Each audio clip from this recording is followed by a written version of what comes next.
Good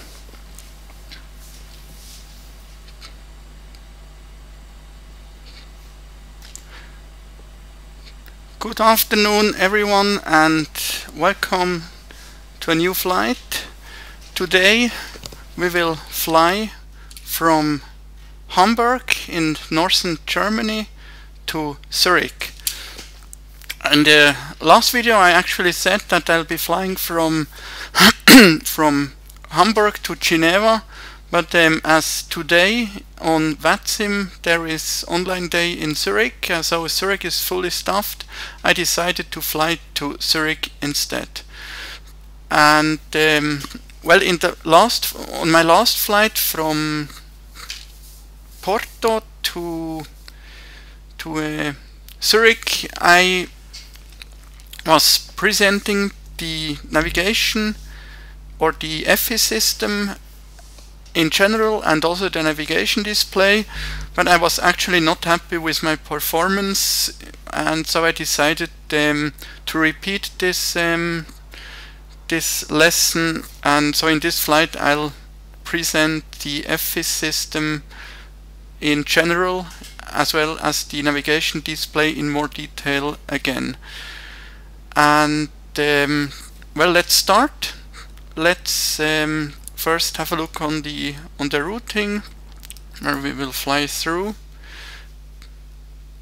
so you have an idea.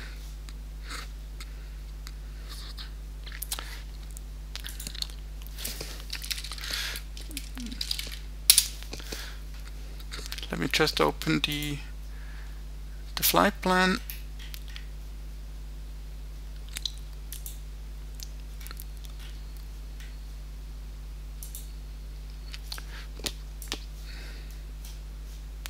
Yeah.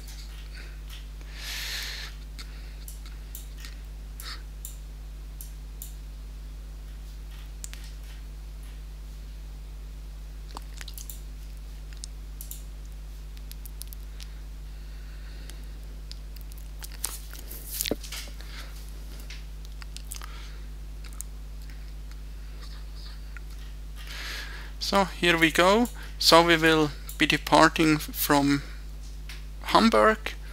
We planned departure runway 05, and then we'll fly southbound passing Hanover, Frankfurt,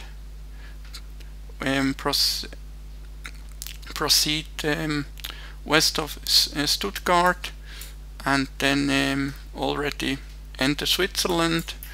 And in Switzerland at Zurich we plan to land on runway 28. Our alternate airport, now it shows Munich, but our alternate airport actually is Basel, is Bâle Airport.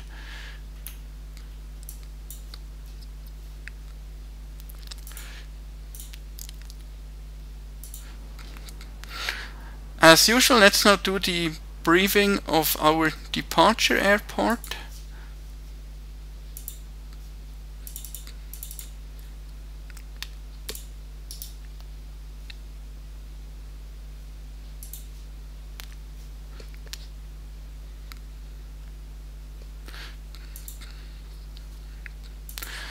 So the airport of Hamburg is located 8.5 kilometers north of the center of Hamburg.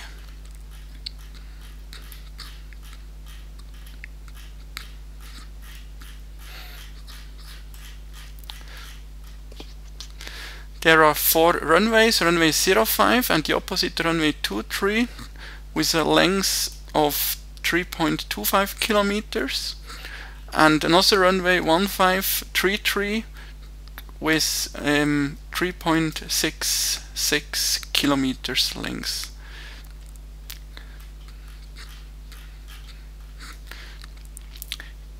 So here we can see again the available takeoff roll and takeoff roll available and takeoff distance available, as well as the landing distances available. So on runway 33 we have the longest takeoff roll available, and on runway 0523 the shortest.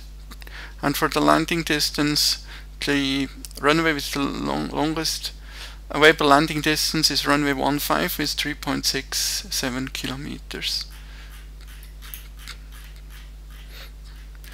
Then there's the airspace around the airport. The CTR reaches up to 2,500 feet and the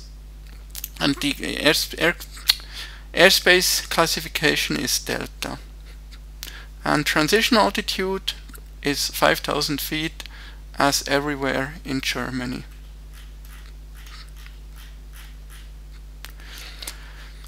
Runway 05 has an ILS category 1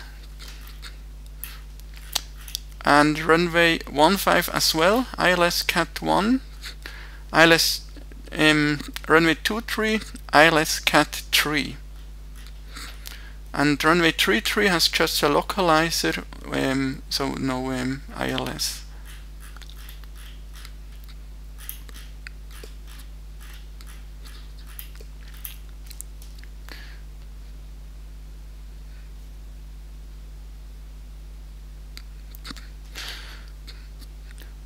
Okay, here they say that for takeoff runway 33 shall be used, so we should maybe replan to depart on runway 33.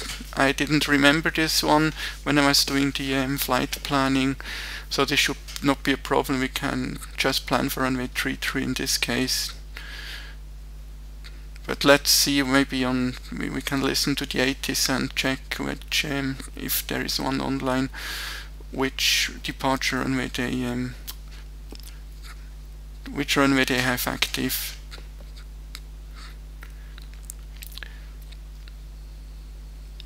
So they say that takeoffs on runway 15 and landings on runway 33 are only permitted for if required for reasons of air traffic safety. For example, because of bad weather or bad runway conditions. So actually in the night, between 9 o'clock in the evening and 6 in the morning Zulu time, respectively 8 o'clock in the evening, between 8 o'clock in the evening and 5 o'clock in the morning local time, runway 15 shall be used for landing. That means if we have to go back to Hamburg after departure, we plan to land on runway 15. And again they say that exceptions are only allowed due to weather.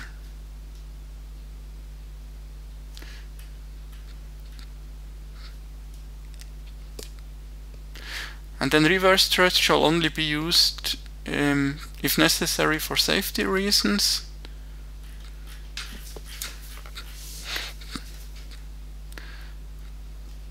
Taxiway Bravo 6, we can just open the ground chart to check this. So Bravo 6, okay, it's on the other chart.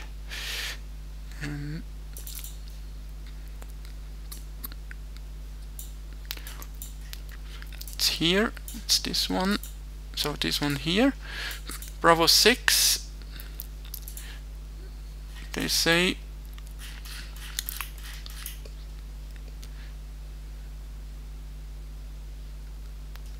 so taxiway Bravo 6 is available if we want to take off on runway 33. Taxiway Bravo 3 can only be used for runway crossing.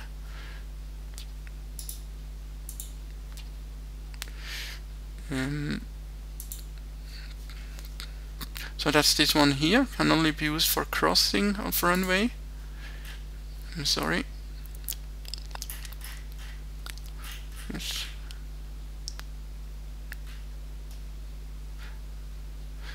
And same goes for Alpha 5 for crossing of runway 0523.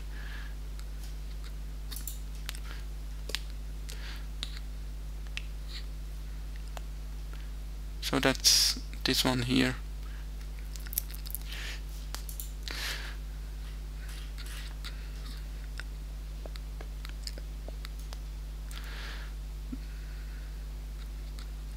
So the APU shall remain turned off when we are at our stand.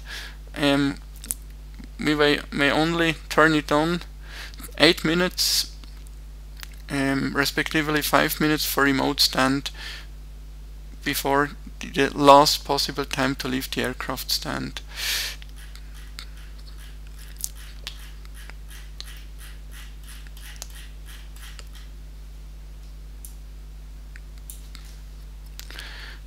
Then for startup we need to contact apron ground, and indeed when we call a delivery for clearance, we shall state if we request clearance or clearance only, startup only, or both.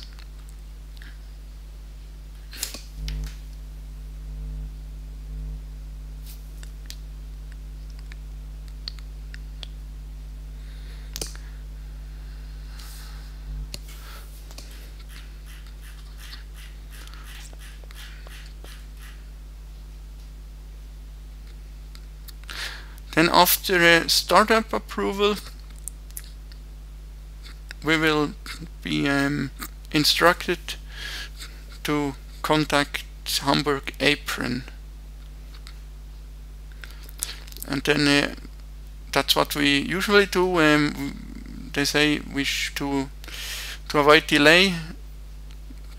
They request pilots to start their engines during pushback. And when we call Hamburg apron, we will report our stand or gate, parking position, and the assigned takeoff runway, as well as ready for taxi.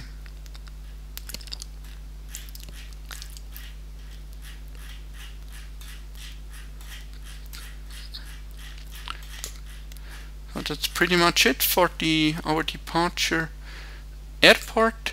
Now let's continue with the actual flight.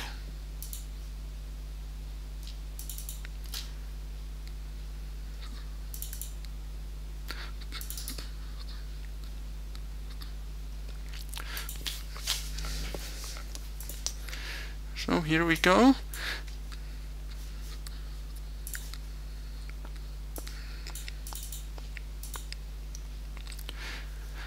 We'll be flying today with flight number 1057, which sorry, hold on a second please.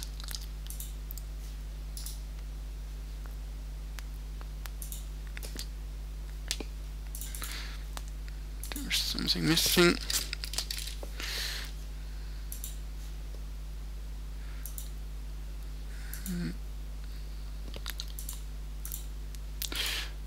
So this one here.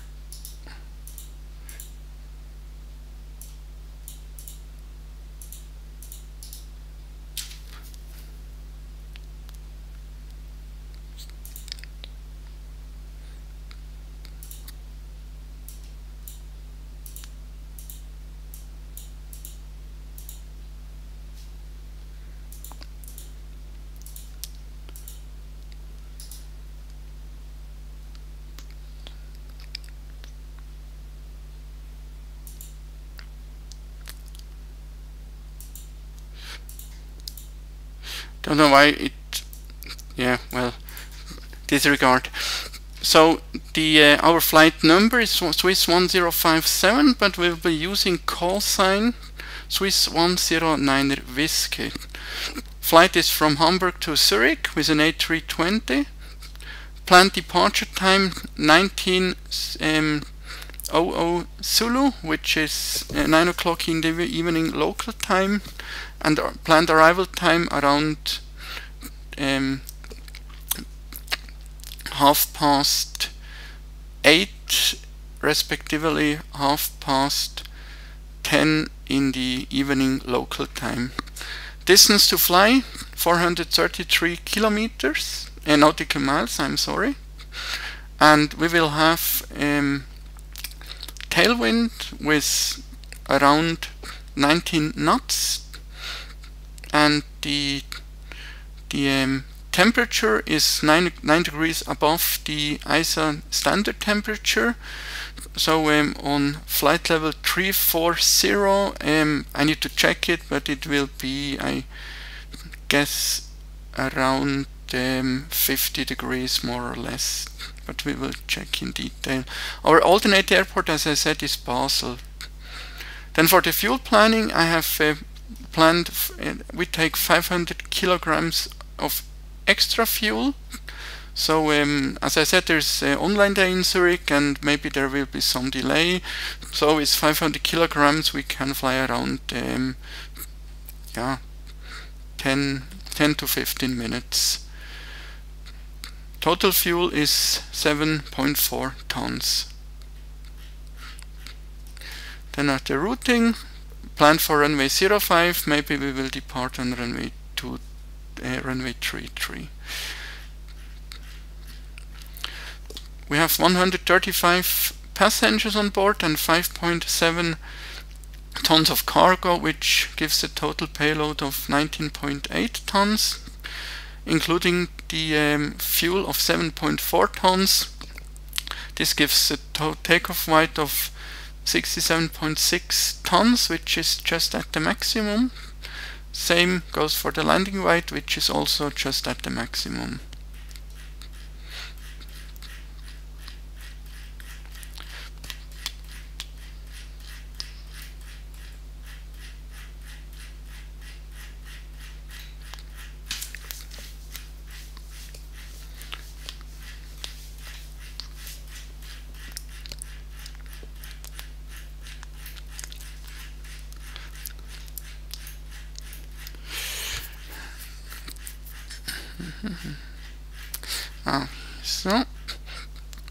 So here we can see that in this area here we expect on one hand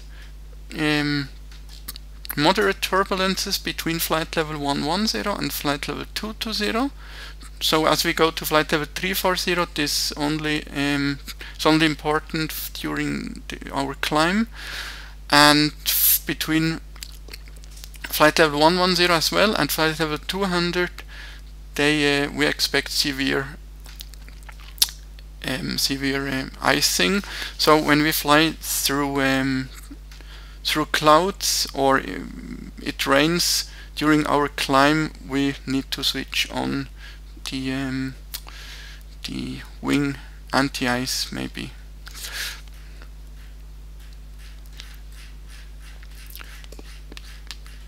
That's it. So now let's continue with the aircraft preparation, and then I'll already start with the first part of the explanations of the EFIS system, and then in the air I will continue with further explanations.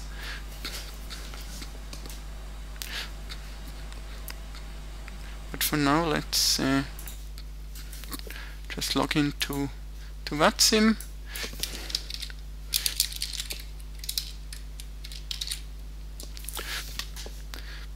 There's just one thing I need to do, because I filed the flight plan, pre-filed the flight plan, but I used the flight number and not the call sign, so I just need to refile the flight plan again with the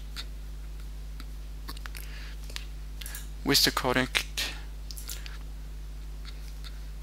flight number, which is, as we said, Swiss 109 Whiskey. And here we just remove this one because we don't write the departure and the landing runway into the flight plan, because that's actually the job of the controller who assigns the departure runway.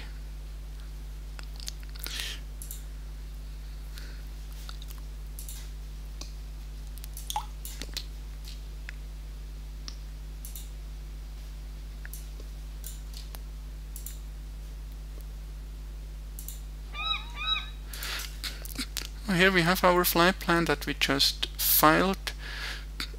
I said it's not 36 but 340 that we are going to use. And we are lucky there is no Hamburg 80s online as well as Hamburg Tower, so we can just start our aircraft, and I'll be quiet for a few minutes now while during the all the preparations.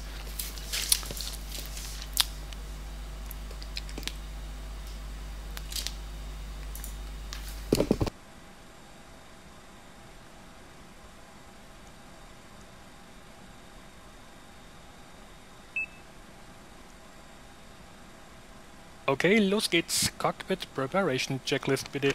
Engine master. Both off. Engine mode selector. Checked. Normal. Parking brake. Off. Thrust levers. Idle. ECAM recall. Checked. Anti-skid. Set on. Emergency lights. Checked and armed. No smoking signs. On. Air condition. Checked. Ventilation panel. Is checked. Fuel pumps.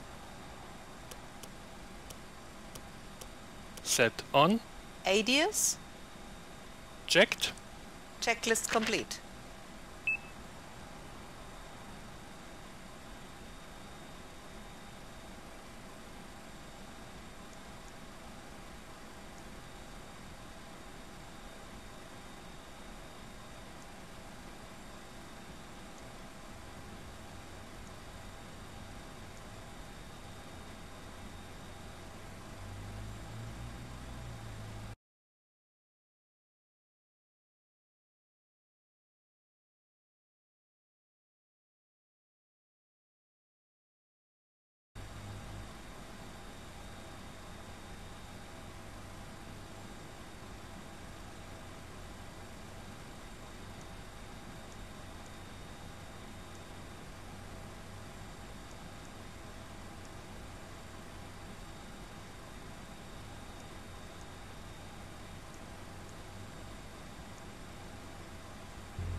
So as I said before, I'd like to make the first part of the explanations of the EFIS system now. And the EFIS is an abbreviation which stands for Electronic Flight Instrument System. It consists of those 4 screens. On the left side we have the navigation at the primary flight display of the captain, and on the right we have the primary flight display of the first officer, and in the inner side we have the navigation display of the captain and the navigation display of the first officer. Then there is the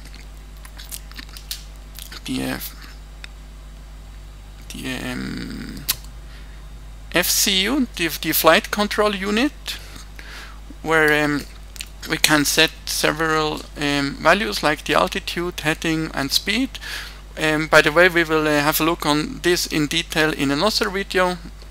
That's not the focus of this video, but we will also use this panel in this flight for the explanations.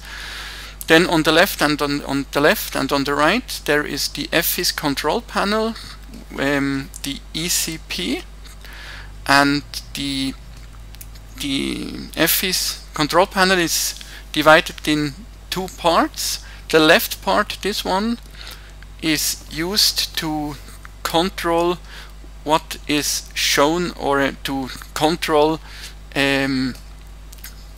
some parts of the primary flight display. So just to give you a short example, when we can switch on and off the flight director. No, we can, but I need to make a right click, I'm sorry. So when you switch it off, you can see that something happens here. And this part here is used to control parts of the navigation display. So as an example, when I when I turn this switch, you can see that it changes between modes here.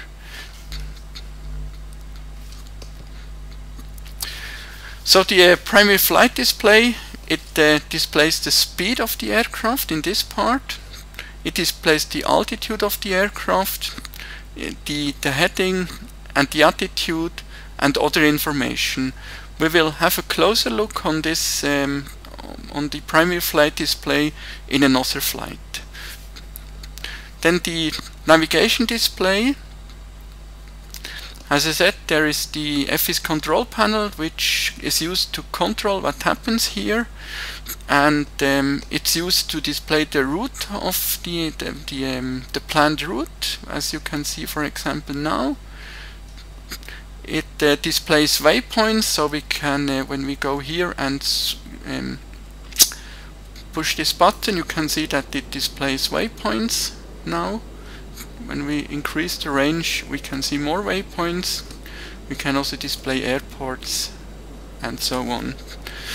And also navigation aids like VORs and so on. So during this flight we will have a much closer look on the navigation display.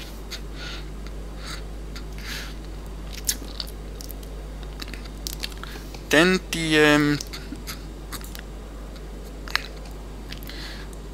there are some colors. There's colors.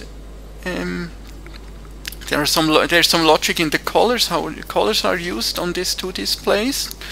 So if something is displayed in red, it means that really immediate action is required. So for example, when we have a traffic conflict and we need to immediately climb or descend, there will be a red color will be used. Also important, but not that important, is amber. So if something is displayed in amber, it means that action is required, but it's not that immediate as with red color. Then other colors are used for information, for labels, for titles, and so on. I thought it's not worth naming each color and what the color is used for, because you will see it, and it's not, to me it's not important to know this by heart, except for the important colors red and amber maybe. So just to repeat this first part, we will then continue during the flight with the further explanations, except of one thing that I'd like to show you right next, but just to repeat what we have learned up to now. So private flight display and navigation display. Up here we have the flight control unit, the FCU. Then on the left and on the right of the FCU there is the EFIS control panel, the ECP. Left part is used for the primary flight display, and the right part, this one, is used for the navigation display. So what I'd like to show you now is this page here. When we turn this one to plan, it displays north. It displays our flight plan, and in this view, north is always at the top.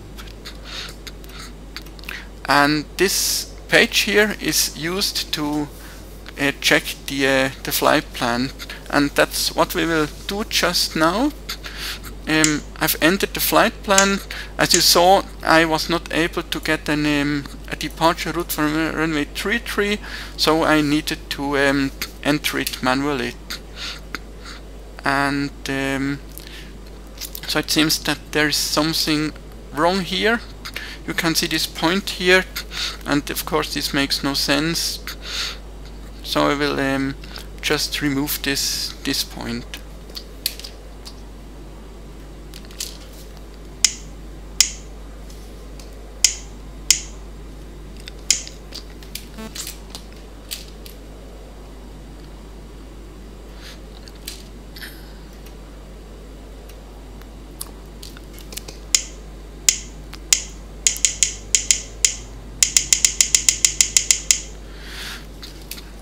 Now it looks better. Now, we can just use the departure chart and then compare it with this plan and check if we missed something. So we plan to depart on an IDEKO departure. Let me just make it a bit smaller. So and increase this one here. So here we go, and increase this range.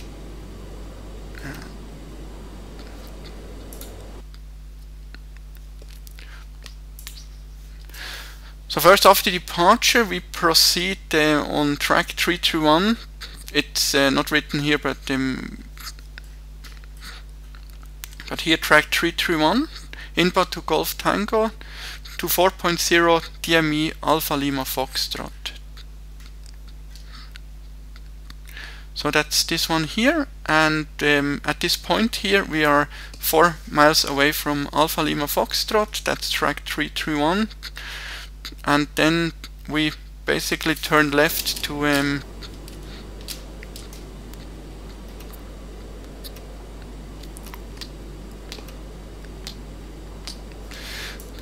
doesn't look very well, because that seems to be a wrong point that it used for Lima Bravo Victor. So we also need to check this Lima Bravo Victor. There seems to be something wrong to me.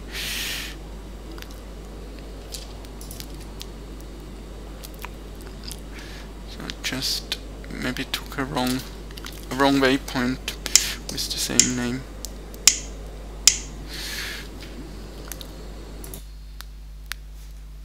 Lima Bravo Victor, yes.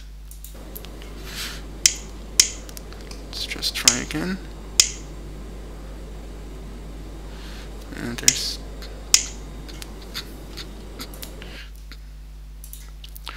something wrong here. So we can also define a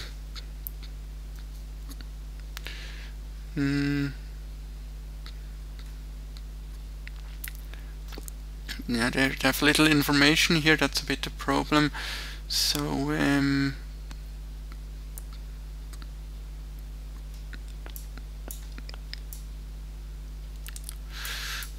they say that for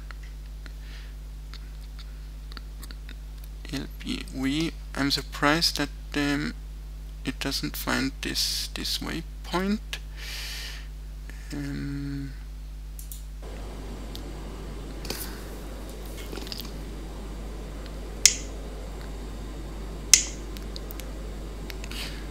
The right one.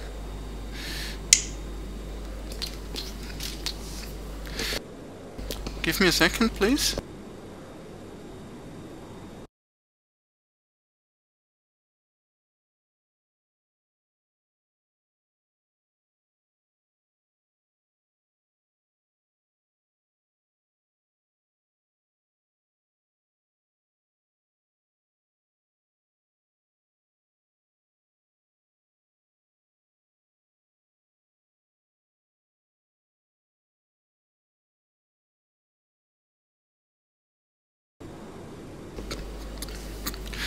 Well, then we need to fly via radio navigation, and let's just check if we received this VOR. It's maybe it was renamed. That's maybe the problem. Let me check something. Yeah, it seems that this VOR, as you can see here, it's the same frequency, but Lima Bravo Echo. So I think it was renamed, and on this chart, it's an old one, and so we need to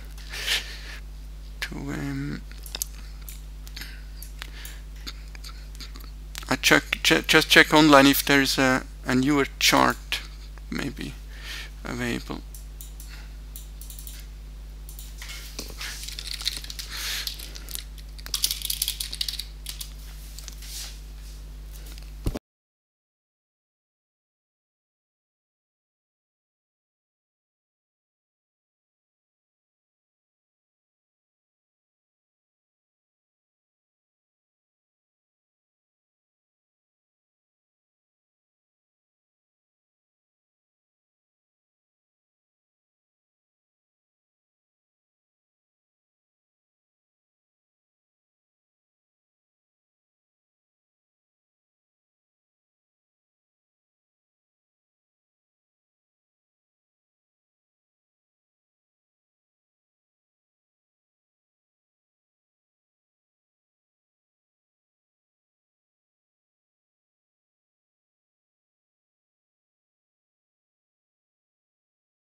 So I'm sorry, by mistake I had switched off the microphone, so you didn't hear what I said for the last few minutes, I think.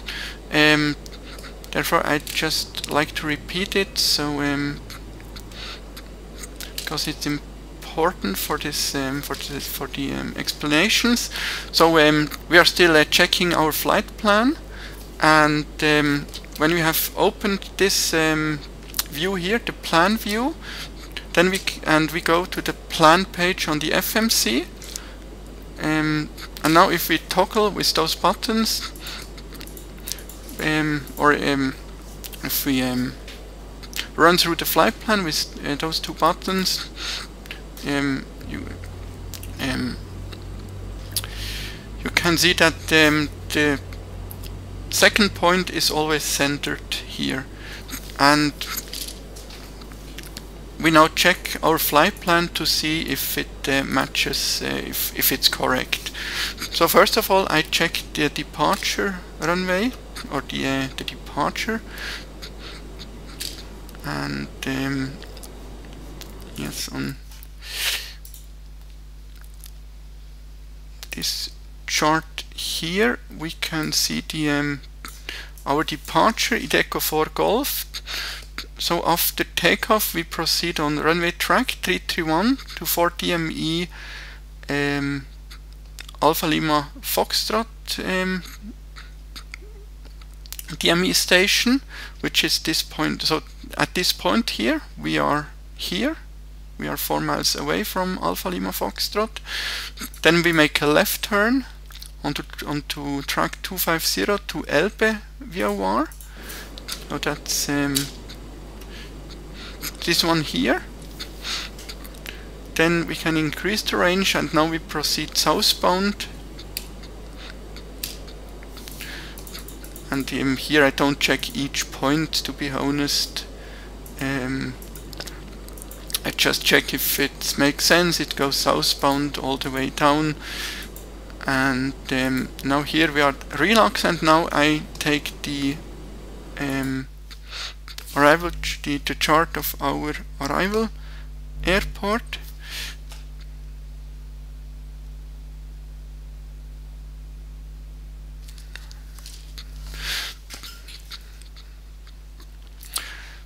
And the RILAX 1 Alpha arrival is via RILAX, this one here, to LAMAX, that's this one here. I can just increase the range a bit, or decrease.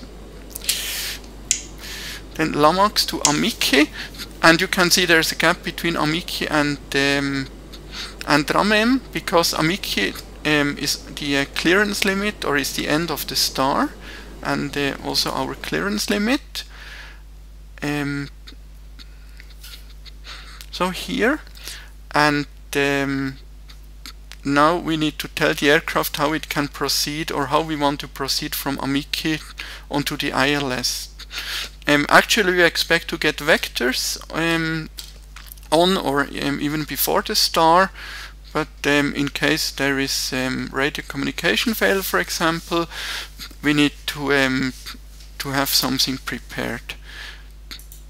So for this I take the approach chart onto ILS runway 28, and here we can already see there is a standard approach defined from Amici, and we'll now program this route into the FMC.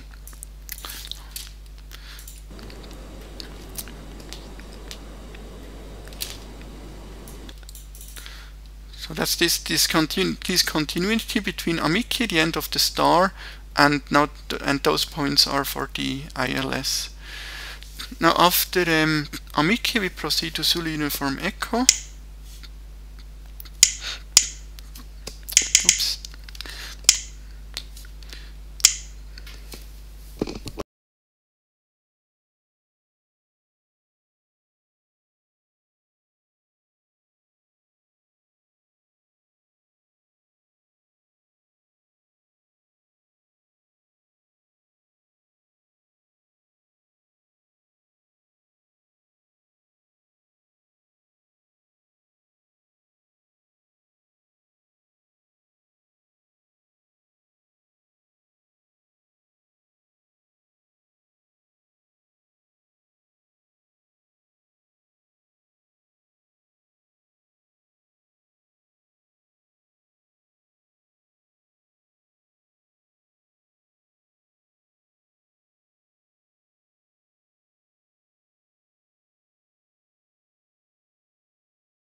So as you've seen, I added an additional waypoint, this PBB05 as it is called now, and I've just made this waypoint to assist on for the lineup, because if we just define those 2 points, it will make a turn before this point here, and then yeah, if we define a point here, the lineup will be easier than if we just proceed like this.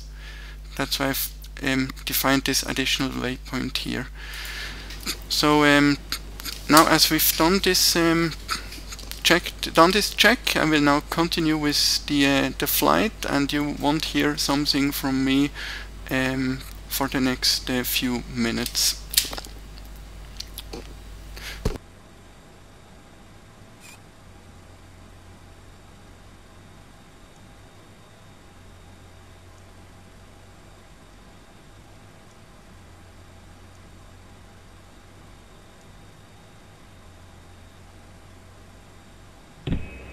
Captain, the cabin is secure. All passengers are aboard.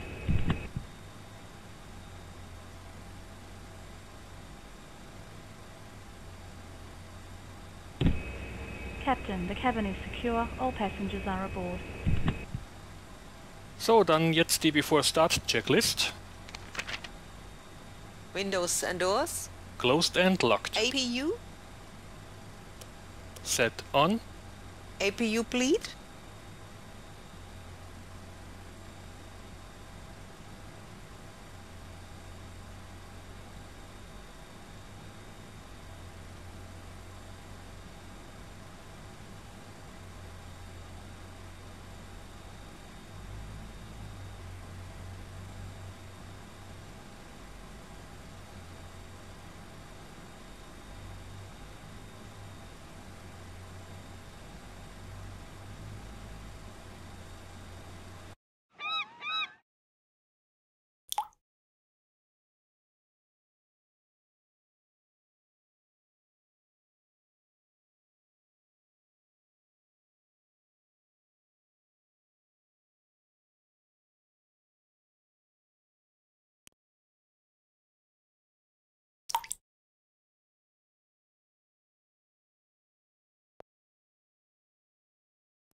Brake. Set on. Barrow reference. Checked. 1013. 1013. Check. Beacon lights. Set on. Checklist complete. I just download the latest weather. I forgot to start this program. And now let me just listen again to the 80s.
Hamburg Tower, schönen guten Abend, die Swiss 109er Whiskey at stand gate 02. We are an Airbus A320 with information Papa, request clearance and startup.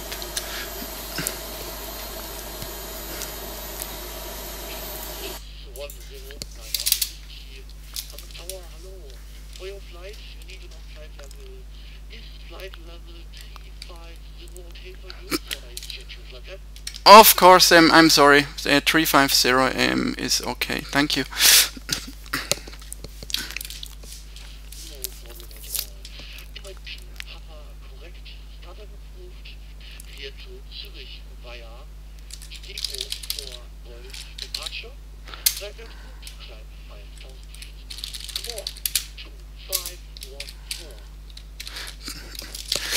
So the Swiss 109er Whiskey is cleared Zurich, IDEKO 4 Golf departure, initially climb 5,000 feet, then flight level 350, squawk 2514.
Departure briefing. For the weather, we expect some, or there may be some icing between flight level 110 and flight level 200, so we need to check. Maybe we need to switch on engine or wing anti-ice if we fly through clouds. Otherwise, there's nothing special for the weather that we need to mention. The departure runway is runway 33, so the expected taxi routing is as follows. We are at stand at gate 202, and we expect to be pushed back into this taxiway, and then we will taxi either to Bravo 4 or to Bravo 1, so we can just check with the FMC if we depart from 04 what we can just recalculate the V speeds for intersection Bravo 4 if we want to depart from here. So let's just reopen the I think I don't have it anymore. So I need to go here with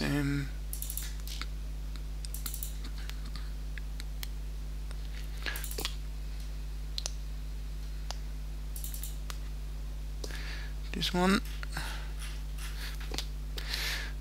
and then somewhere we can see the available takeoff distances. I know where it is. It's on the ground.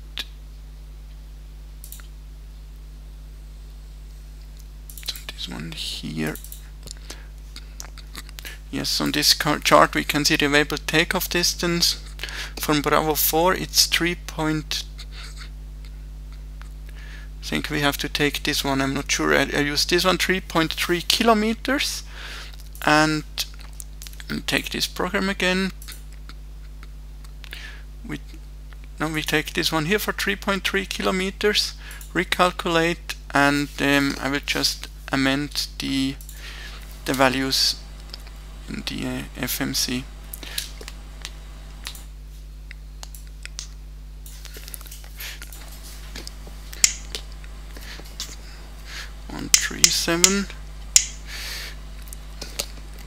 138 and 140, and flaps 2 up 10.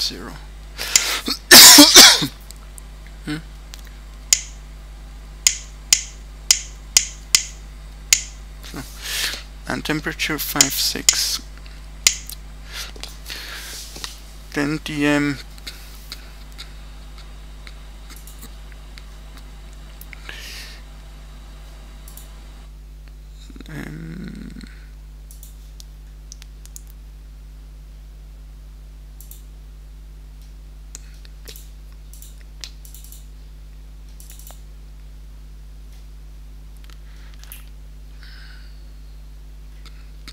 yeah, that's something I forgot. That's a chart from the VAC Germany about Hamburg Airport, and there are some more information. So the stations that are available on this airport, and here we have 3 important VORs in the vicinity of the airport. So the Alpha Lima Foxtrot, DME, which is located at the airport, which we actually need for our flight, then the Hamburg VOR, and the Elbe VOR that we also use. And then initial climb 5,000 feet, and when passing 2,000 we are requested to contact Bremen radar if he is online by then. And yeah, that's okay. So I'm just interested in the initial climb, in the thrust reduction.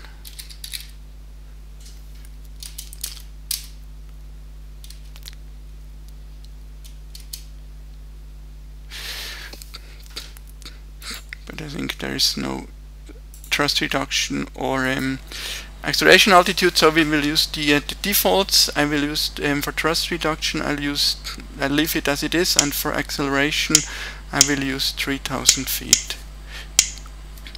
So,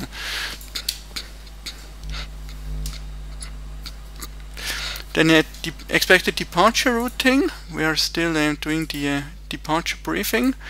So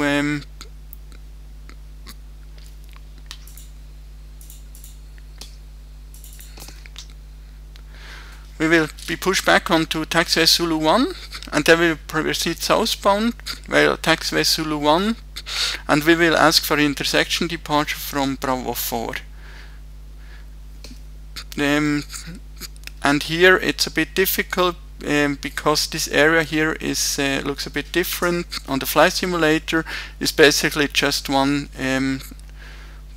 big yeah, area made of concrete here. And the SID we'll be flying is the IDEKO 4 Golf departure for runway 33. Let's check this as well.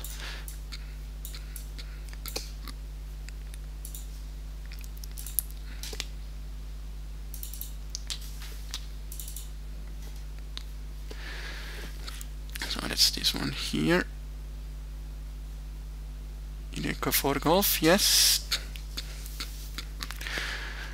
So VATSIM Germany standard instrument departure chart, transition altitude 5,000 feet, Hamburg, Echo Delta Delta Hotel, SID runway 33. Transition altitude 5,000 feet, airport altitude is not written in this chart. Then the minimum safe altitude around Hamburg VOR, which is located here east of the airport, 25 miles around Hamburg VOR. It's everywhere 2,100 feet. There's a remark: bearing and tracks are magnetic, tracks in brackets are true, altitude in feet mean sea level. Then departures via IDEKO, contact Bremen radar on 134.25 if he's online, otherwise 122.8 here on VATSIM, and remain on tower frequency until passing 2,000 feet. Then we have checked the routing on the FMC already. Initial climb 5,000 feet as set on the MCDU, on the FCU, Flight Control Unit. We have also checked the altitude and speed restrictions on the FMC, on the MCDU. And now I will just enter the VORs for the, we don't actually need the VORs, or the autopilot does not need the VORs, but we will enter it so we can verify that the aircraft does the right thing when flying with the autopilot. So we need this VOR here, or this DME 115.80, and I program it on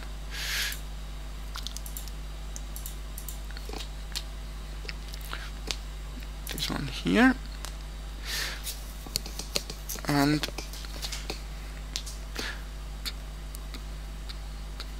in the flight I will show you how all this works here with the navigation display. Now I will just program it.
So on VOR 2 we have set the Alpha Lima Foxtrot DME on VOR, and on ADF1 and ADF2 we set Golf Tango NDB of after departure we proceed on track 331 to inbound Golf Tango NDB, which is set on ADF1 and ADF2 until 2 miles away, until 4.0 DME Alpha Lima Foxtrot NDB, which is set on VOR2, then left turn inbound LP VOR, which is set on VOR1.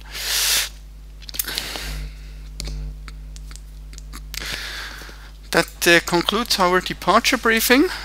Now we are ready for the pushback. Swiss 109 Whiskey, request pushback and startup.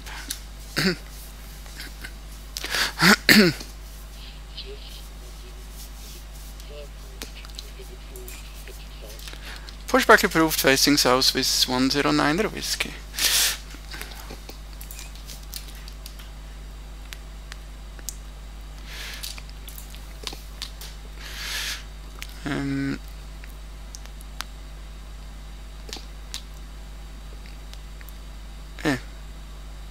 Here is it. So start push.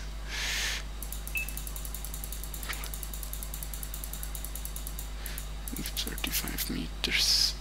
Now it's left.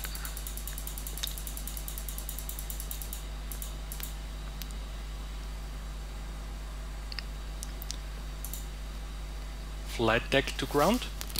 Go ahead, sir. Okay, ground, we have ATC clearance for push and start now. Please confirm that ground equipment and service are clear. Roger.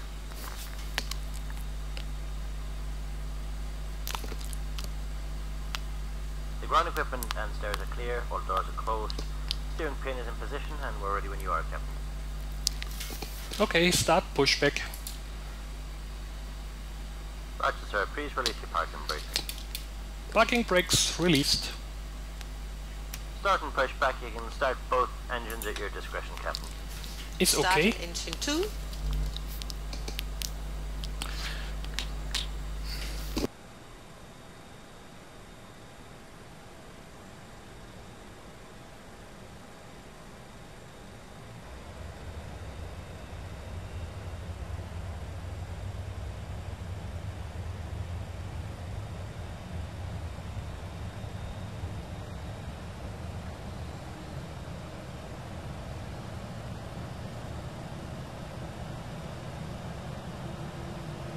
Engine 2 is stabilized.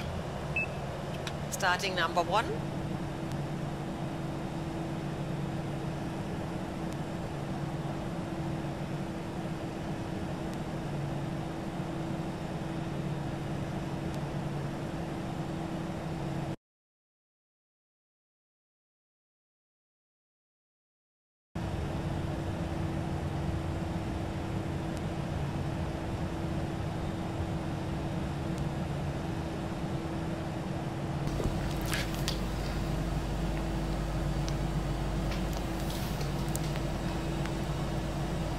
Engine 1 stabilized.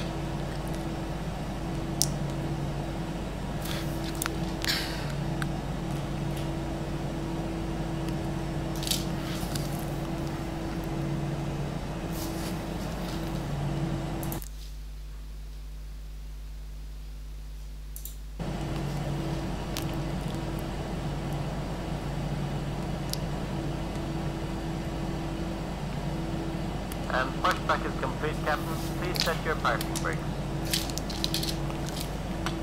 Parking brakes are set. Okay then, Captain. Tow bar disconnected. Your no steering pin is removed. All clear. Signal on the right. Have a good run, sir.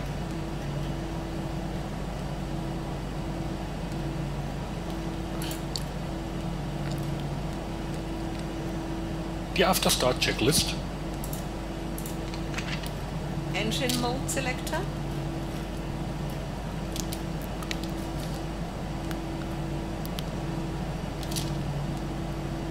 Set. APU bleed.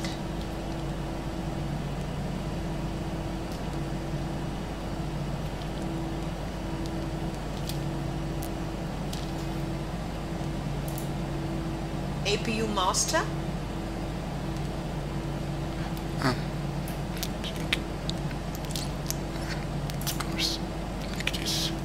Set off. Ground spoilers. Set. Rudder trim. Checked 0. Pitch trim. Checked. Flight controls. Full left. Full right. Neutral. Full up. Full down. Neutral. Rudder. Full left. Full right. Neutral. Check. Flaps. Flaps 2. Anti-ice. Off. ECAM status. Checked. ECAM door page. Checked. Hand signal. Received. Checklist complete.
So yeah, there was some, your transmission got quite bad. Do you need this, please? Lot 3904, Hamburg Tower, hello. Information cleanex, collect. Startup approved. Cleared Russia via Rama 3 Golf departure. Flight stand, climb 5000. Walk 2511.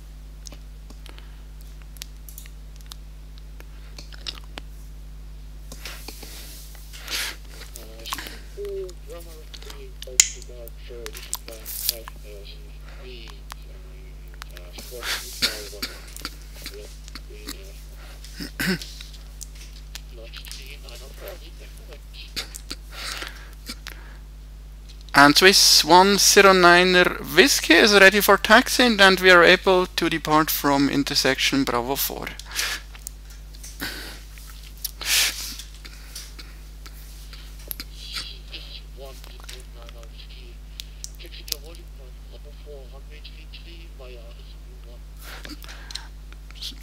Via taxiway Zulu 1 to intersection Bravo 4, runway 33, Swiss 109er Whiskey.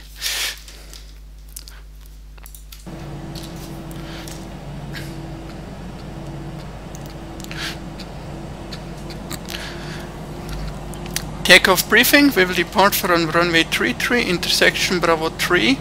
Runway length from the intersection is 3.3 kilometers. Pedal pressed. Checked 0. And I've just wait until this one is finished here. Max. Takeoff data. Reviewed. FCU. Checked. Flight instruments. Checked. Checked. TO config. Set. Checklist complete. So we'll depart from runway 33 intersection Bravo 4, where we have a total takeoff distance of 3.3 kilometers available. Runway is dry. Our weight today, we are full. We have 67.6 tons takeoff weight. The V speeds are as follow: V1 137 knots, V2 VR 138 knots, and V2 140 knots. The acceleration or the thrust reduction altitude is at 1,500 feet. Acceleration altitude 3,000 feet.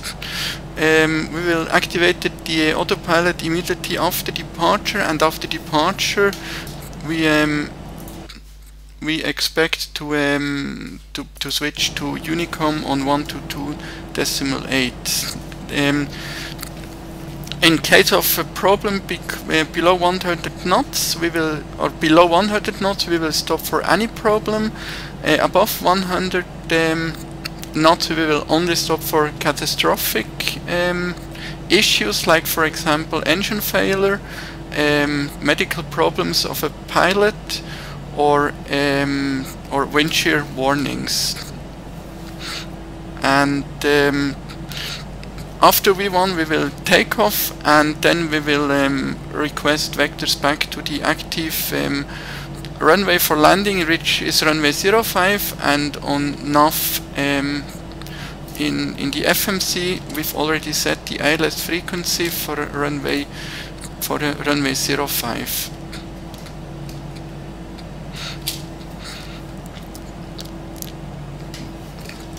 This concludes the takeoff briefing.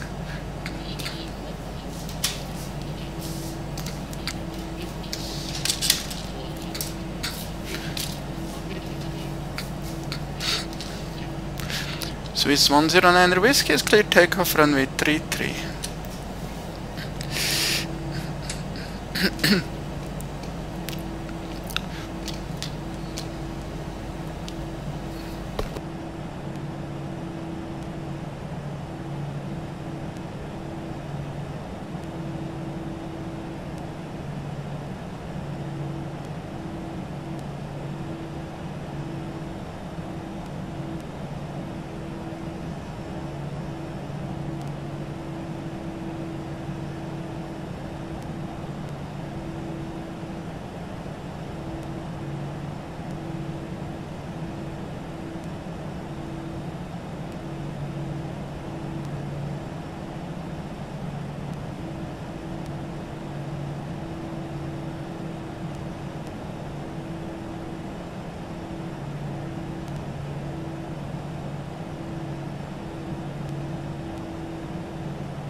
Approaching 3-3.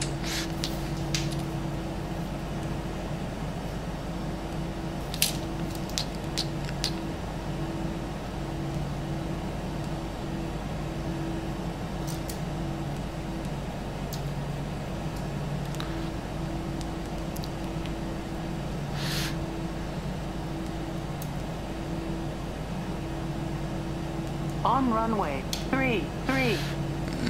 I think I just realized that I took the full runway. Let me just check it on the...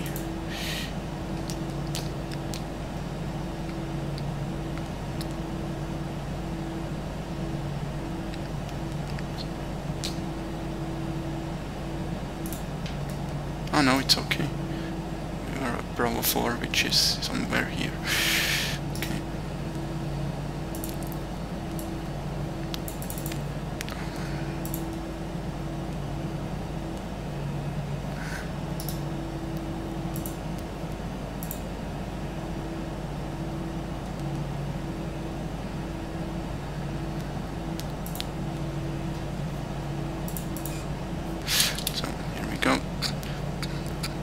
Takeoff.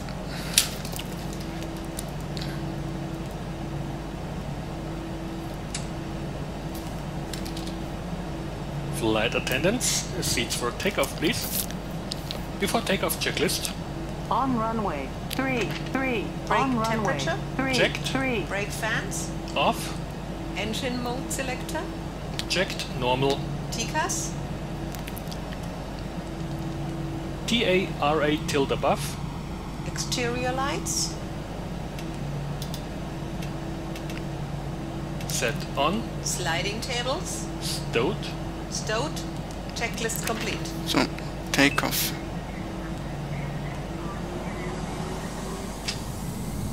Take off. Manual flex. Power set.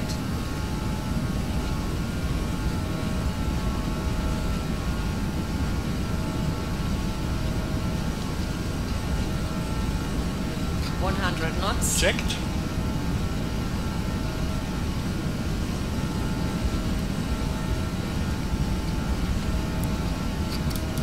V1, rotate.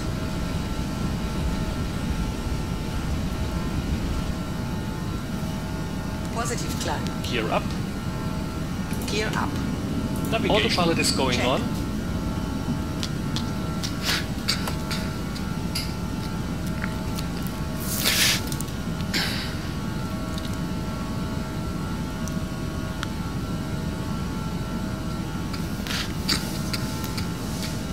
Gear is up.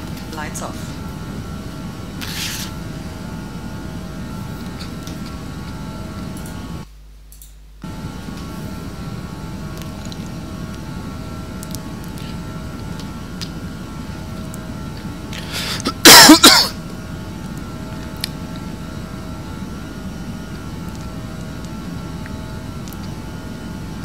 Climb thrust.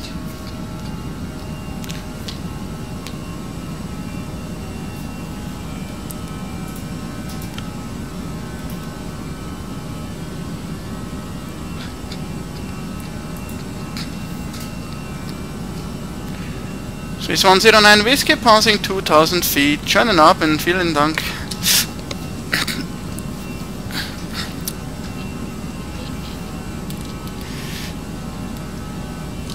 Danke.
Flaps 1.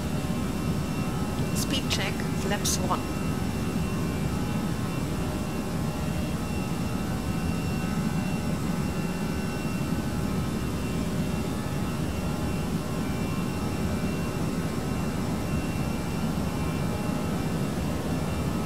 And flaps 0.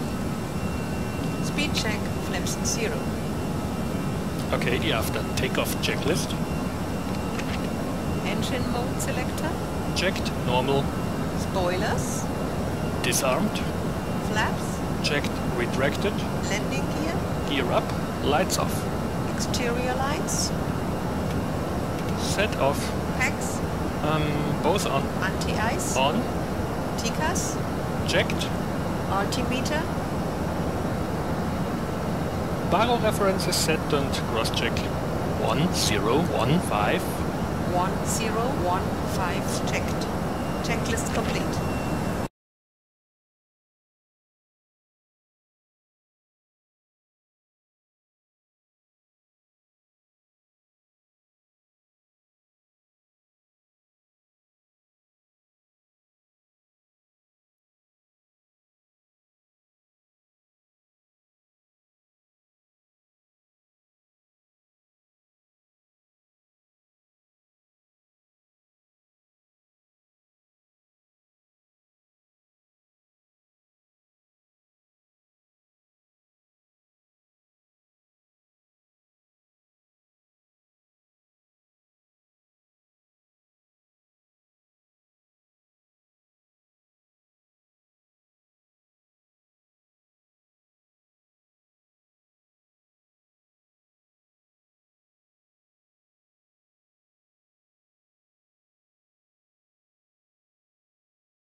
Transition altitude.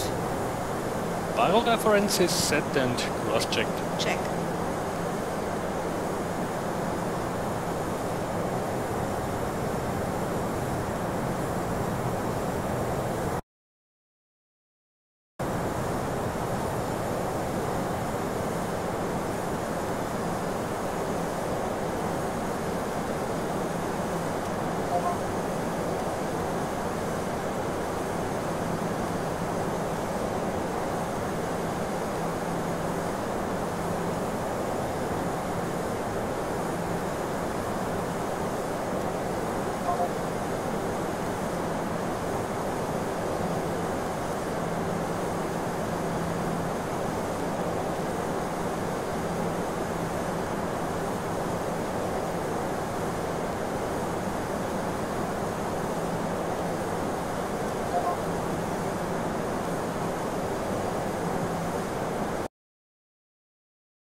Bremen Radar, guten Abend, Swiss 109er Whiskey. We just departed out of Hamburg, and I'm actually not sure if you're responsible for us or not.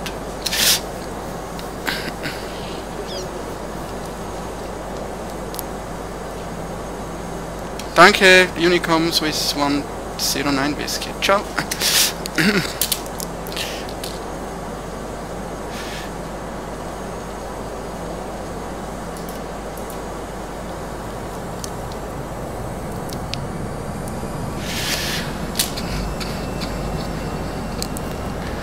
Now we have a bit more time, and now I'd like to continue with the explanations. As I said before, I'd now like to focus in detail on the navigation display, so this one here. Basically, the navigation display is used obviously to assist in navigation, and first of all, there are several display modes. I'll just toggle between each mode, and later we'll see each mode in detail. So we have the ILS mode, and then if we turn this knob here, we have the VOR mode for VOR navigation. Then the navigation mode, then the ARC mode, which is similar to this one, but it displays just what is in front of the aircraft. And last but not least, the plan mode, which we were using before to check the flight plan. Let's next see the permanent information that are displayed on each page. So here we have on the top left we have the ground speed. Lights off. Off.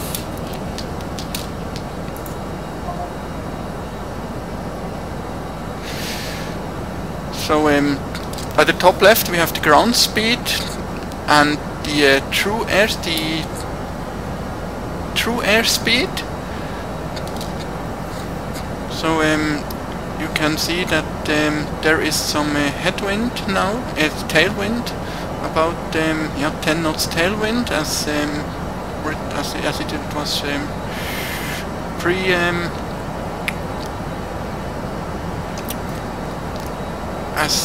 written in the flight plan, the planning documents. Here you can see the wind. At the moment it's from 45 degrees with 11 knots. So from northeast, and this arrow here shows the wind in relation to our flight direction. So now the wind is coming from left behind, so we have tailwind from this direction. Then the yellow line here shows the aircraft heading, not the track but the heading of the aircraft that we are currently flying. And if we switch to heading mode, at the moment we are in so-called managed mode for lateral navigation for heading. So basically the autopilot controls the heading to follow the programmed route.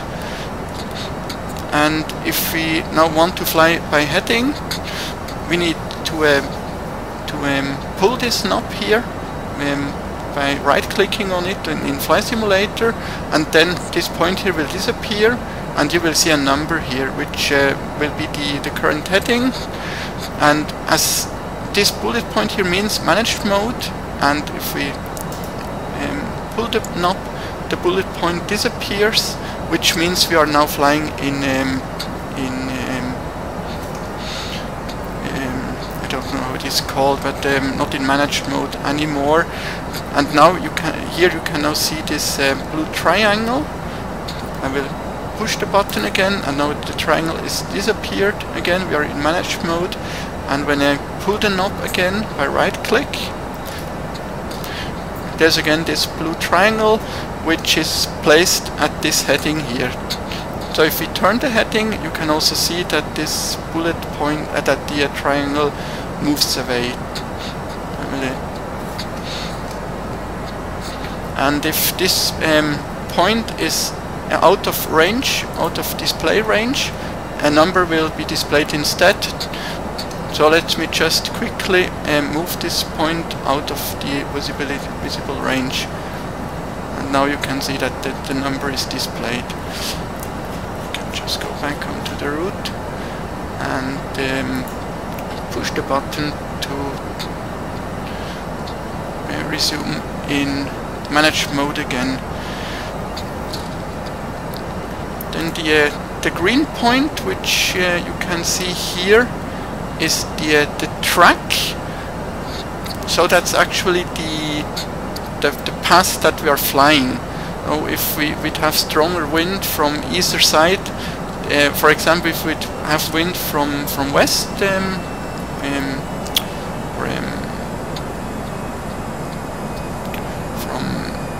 from eastern direction, the heading would be more to the left, because we would need to turn to compensate for the wind. So the track would still be the same, but the heading would be more to the left. Then there are range lines. If we can control the range with this knob here. So when during the approach or departure we use small range, like 10, maybe 20 miles, and then when flying in the, you can just continue climb to flight level 350. Yes. So when in cruise, then we use a larger scale.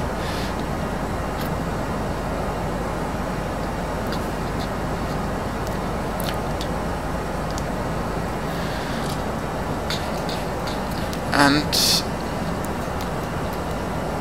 here you can see the range lines, and it displays the distance, the distance to this, from the present position to this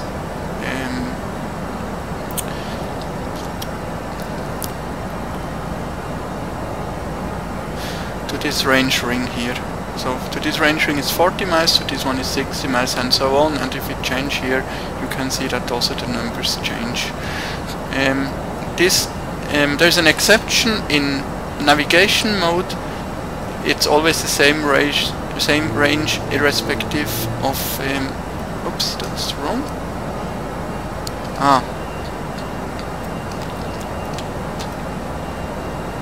Okay, I was wrong. I've written something wrong here. I've written that this doesn't go for nav mode, but that's not true, even in nav mode. But I think that's a bug, because in the video on YouTube for the training of that I was watching to prepare myself for this explanation, they said that in nav mode there is always the same range. So that seems to be a bug in, a bug in this simulator. In the real aircraft it would always display the same range here.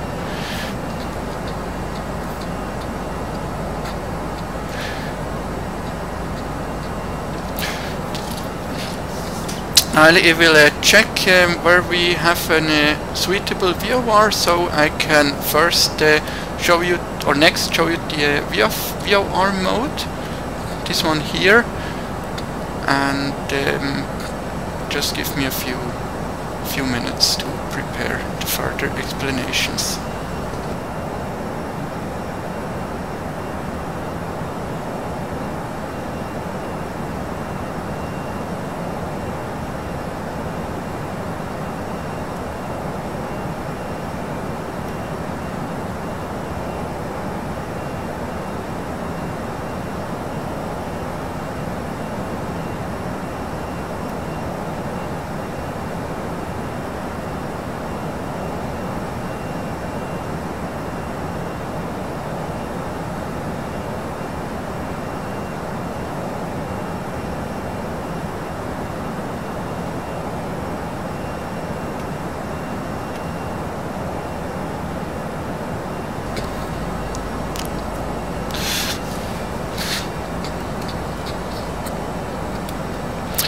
So I found a VOR Delta Lima Echo, and first of all we have the normal course pointer and the deviation bar here that shows that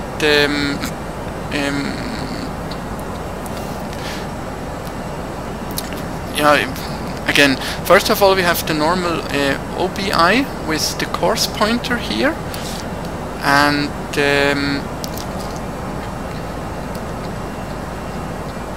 here we can see the selected VOR, so frequency 115.20, and course at the moment is 70 degrees, and this, to select the VOR we use the radio navigation page on the MCDU, and you have two possibilities. You can either enter the code of the VOR, in this case Delta Lima Oscar Echo, or if you know it, you can enter the frequency. And if there's more than one VOR, it will ask you which VOR you actually mean.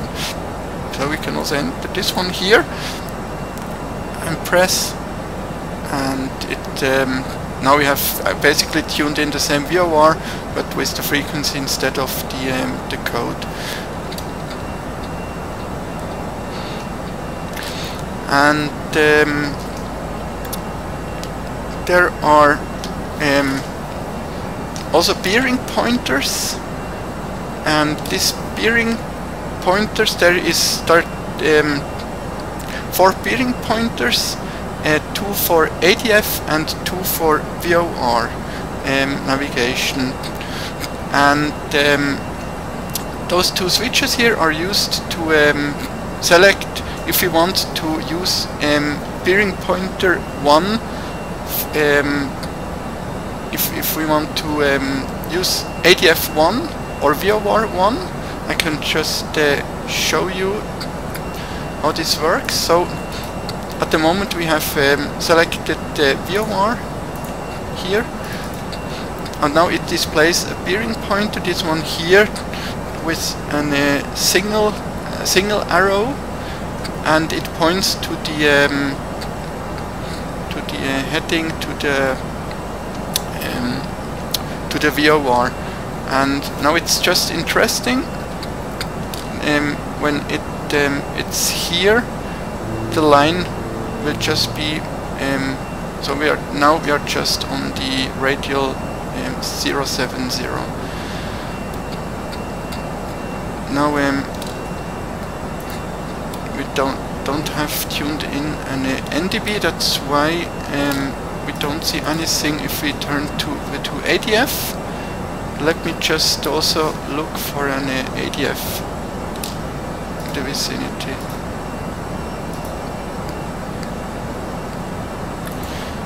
So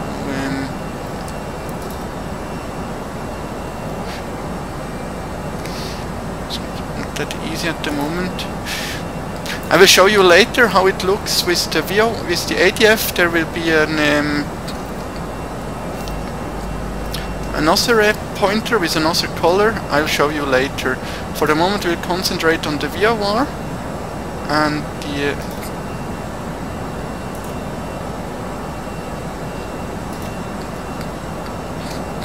so this arrow points to the VOR, this how is it called, this bearing pointer. And at the bottom left you can see the information about the VOR1 that we have selected, and they are it's the same as here, but irrespective what we select here, this OBI course pointer to this VOR will always be displayed. So we can switch to here to ADF, or same goes for here. This one will always be displayed, the OBI needle course pointer to the VOR that we have tuned in on VOR 1. And then for VOR 2, I'll just tune in the same frequency on the VOR 2 here. Or we could take just another one. It doesn't matter.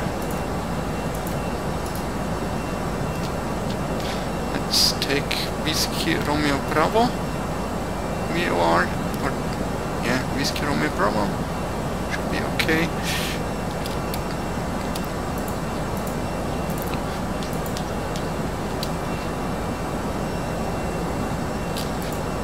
So, and now we switch this one here to VOR2, and now here at the bottom you can see here we have VOR2, and now it displays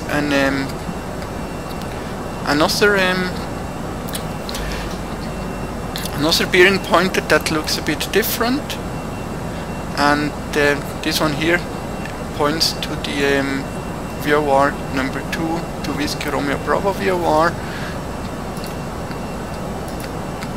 and this one here still to the other VOR Delta Lima Echo.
Is this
Okay, now I found an NDB in range, and I put it on ADF2.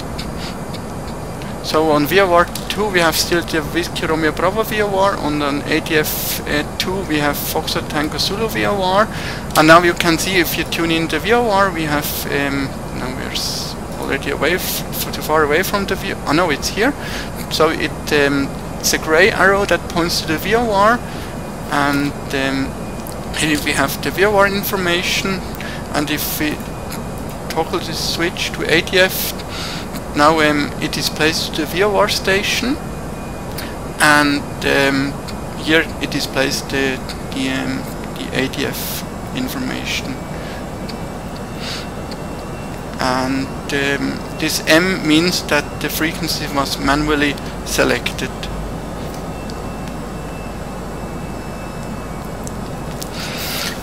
Let me continue now with the with other modes. Of course, it's this mode here, but as you could see, these bearing pointers are also displayed in other navigation modes.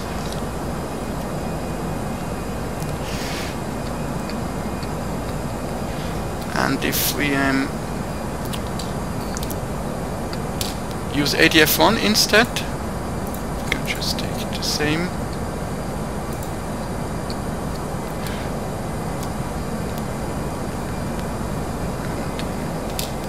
And just clear this one here.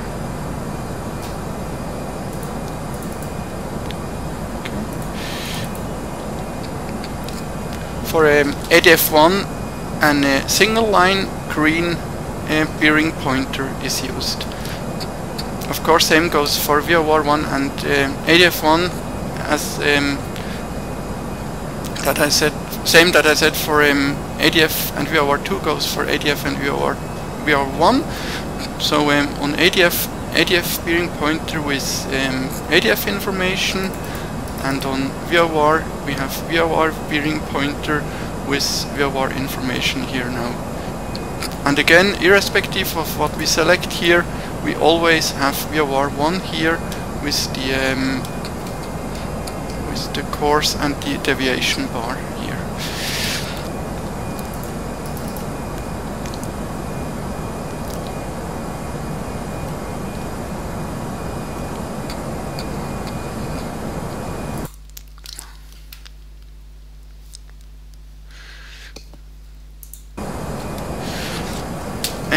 Next, that's it for the VOR mode. Next, I'd like to continue with navigation, arc and plan mode.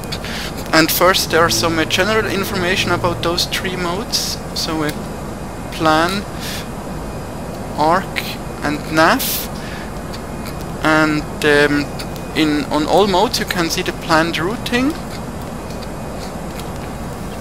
It's the green line here with the waypoints on it, and at the top right it displays the next waypoint, the track to the next waypoint, the distance, and the expected time when we will be at this waypoint. Distance, so distance to go, and estimated time of arrival.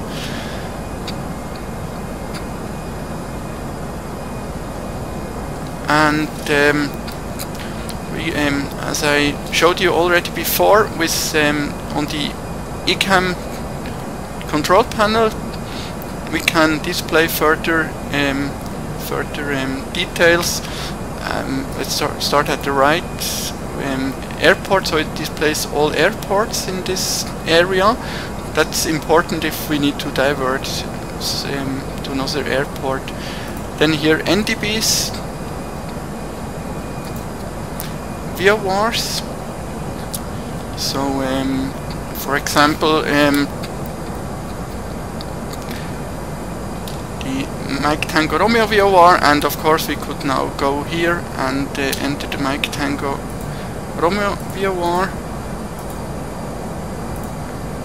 It's this one here, and now it should display.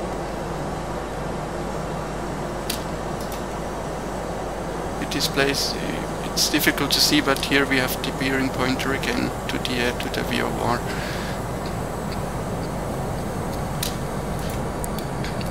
So VOR, then waypoints. It's very cluttered now because it really displays all waypoints, so it just makes sense in on a small scale. And constraints displays all constraints during our flight, so altitude constraints basically. At the moment we can't see any, but there will be a constraint here. Maybe I can show you during the approach later. So as I said, this information that I just gave you goes for all three modes. So on all three you have the routing on nav mode, on arc mode and on plan mode. Then you have this information at the top right on every page. And you can also this one, so it goes for all of these 3 pages. So here we can display NDBs in arc mode, it displays the NDBs, and also in nav mode. Now let's concentrate on the nav mode. As such, it displays a 360 rows, and that's basically it for the information about the rows mode. The only difference between the nav mode and the arc mode is that the arc mode only displays the what is in front of the aircraft. That's the only difference between those two modes. And the plan mode is north oriented, and it's used to check the routing when on the ground and verifying the flight path. And the ILS approach I will show you of course when we land how this works exactly. Can just give you some information now. So to land on an ILS it needs to be tuned in here. Would you like some coffee? Enjoy. So it will automatically tune in the ILS frequency, but we could also do it manually now. And here we have the frequency and the course of the ILS that's tuned in. Well, I will just do it to be sure that the correct frequency is set.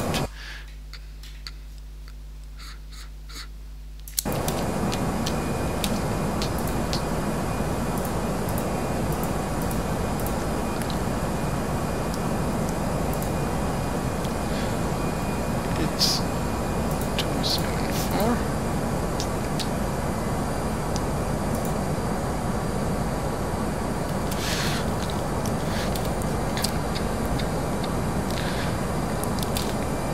So now we set the correct frequency and course, and then you have a localizer deviation bar, and you have a glide slope deviation bar. And during approach you will see how this works exactly.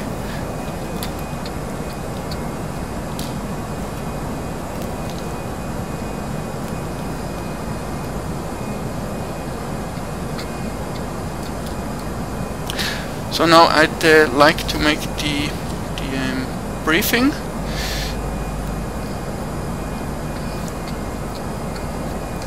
The approach briefing.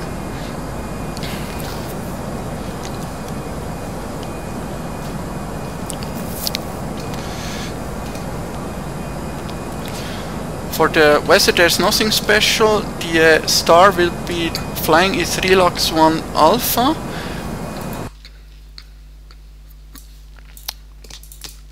Which is this one here, Lima Sierra Zulu Hotel, Zurich, Switzerland. Star chart number 1, revision 12 November 2015.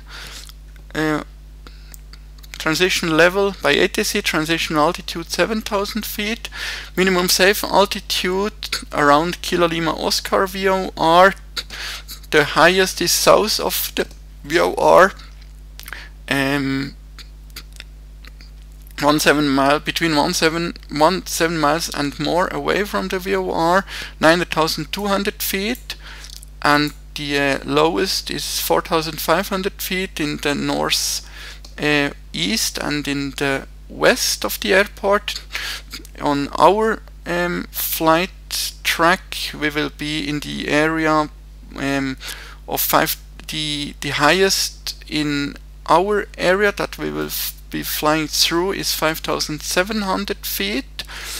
Then RILAX 1 Alpha arrival, routing via RILAX, LAMAX, Amiki, which is the initial approach fix. There's a holding at Amiki,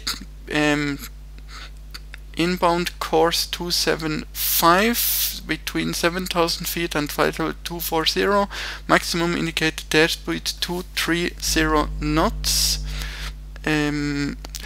Routing is already checked in the MCDU, and also altitude. Now we need to check altitude and speed restrictions on the MCDU.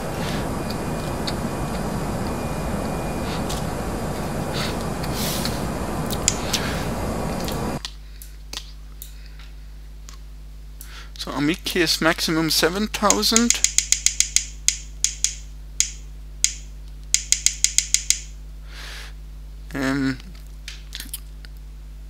Which is not set.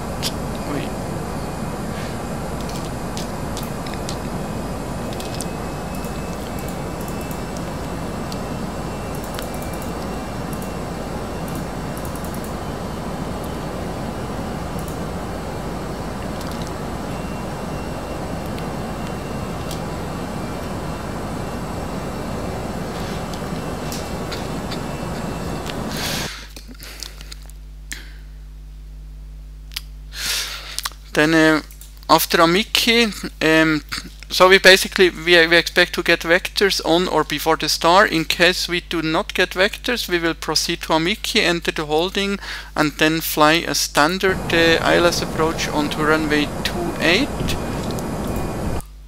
which is as follows.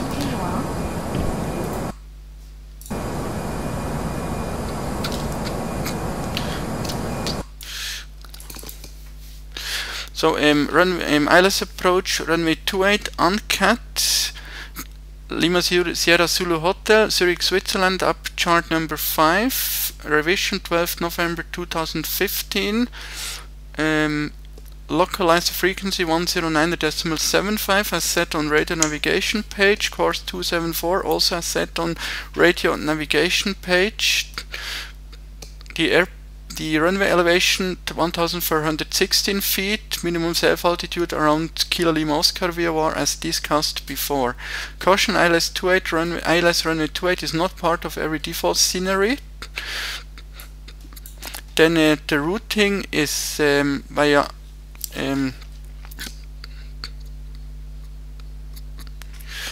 routing after Amiki is direct Zulu Uniform Echo and Kilo Lima Oscar, then Zulu Hotel 703, then right turn onto the ILS to the final approach point Ramem.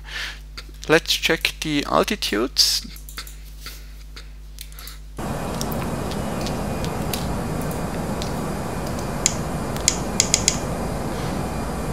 So at Zurich East it's 6,000.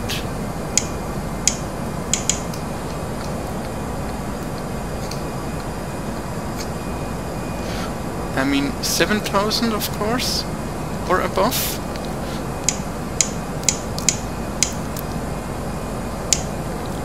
At Kilo Lima Oscar it's 6,000 or above.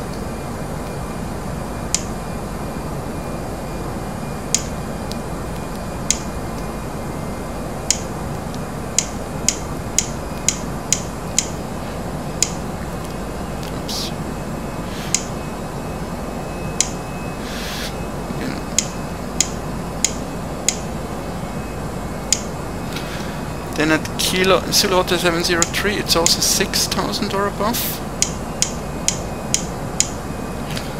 with the speed 210 knots. Like this.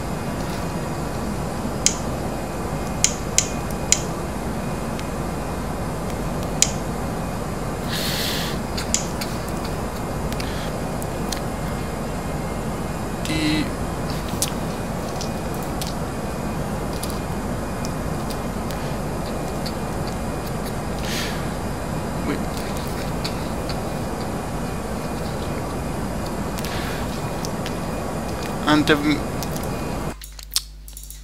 for Cat C aircraft with a minimum climb gradient of 4%, the minimum is at 2084 feet, which we will just set in the MCDU.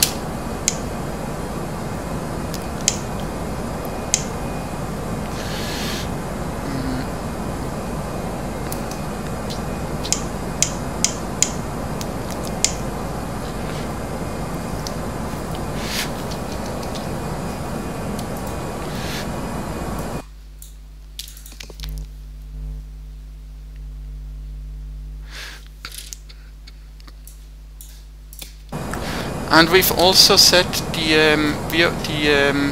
already checked the routing in the MCDU. We've already checked the routing in the MCDU. That completes the approach briefing.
Okay, wir haben es dann bald. Die Descent Preparation Checklist bitte. Seatbelt signs. On. Anti-ice. On. Landing information. Received. Altimeter. Standard. Barrel radio. Checked. Checklist complete.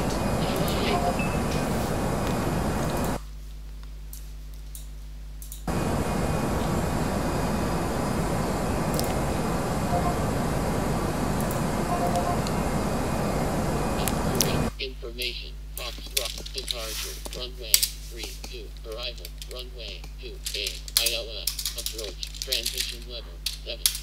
Max report. Zurich. And time 1950. UTC. Wind 360 degrees. 5 knots. Visibility 10 kilometers. Cloud. View 4,500 feet. Broken. 8,000 feet. Temperature 19. Dew point 11.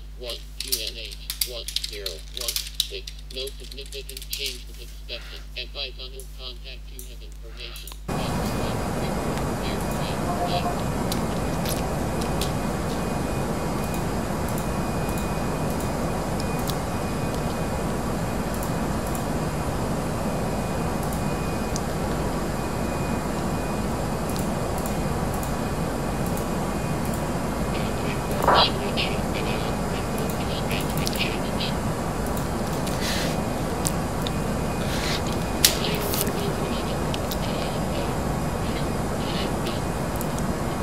Initiating descent. FMA check. Radar tilt.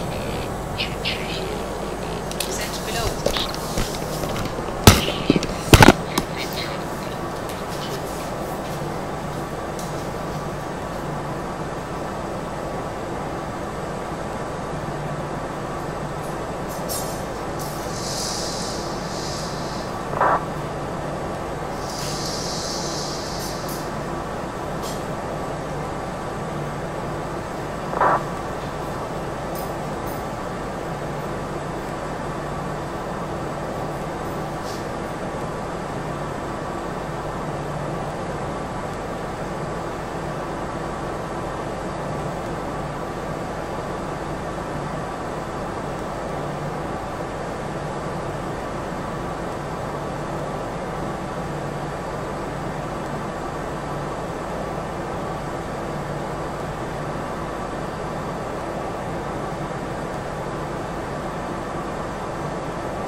0.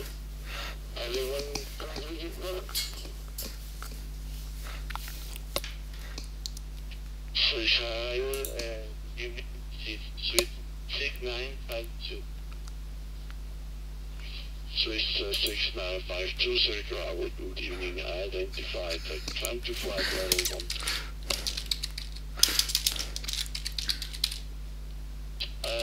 Claim this again, book 460, claim take 2. Switch 6952, flight level 1.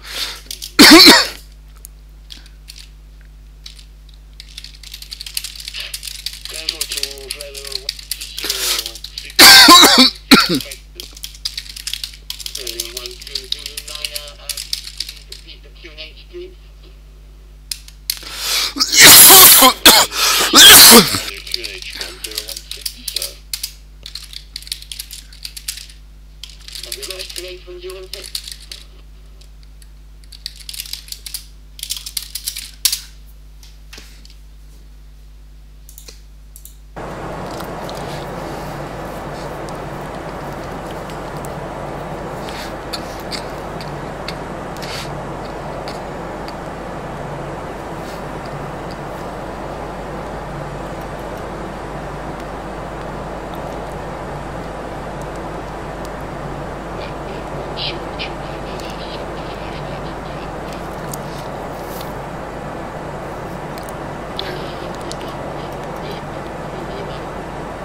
Stations, the arrival is closing in 1 minute.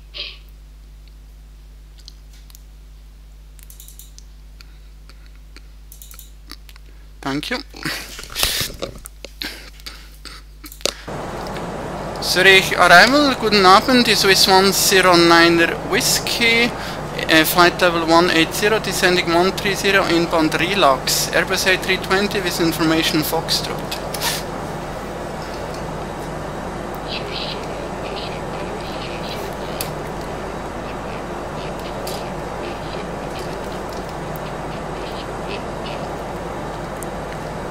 Okay, thank you, schönen Abend. Ciao, Felix.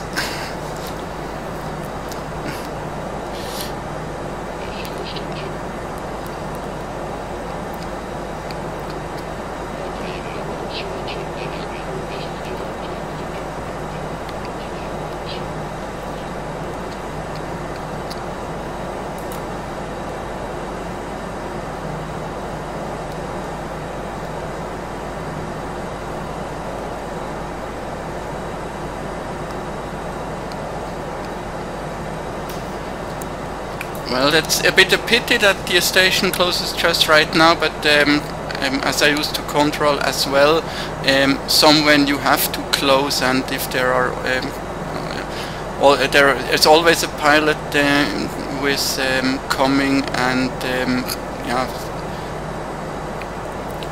there you need to some when you just need to say I don't take any more aircraft. Well, let's hope that the tower and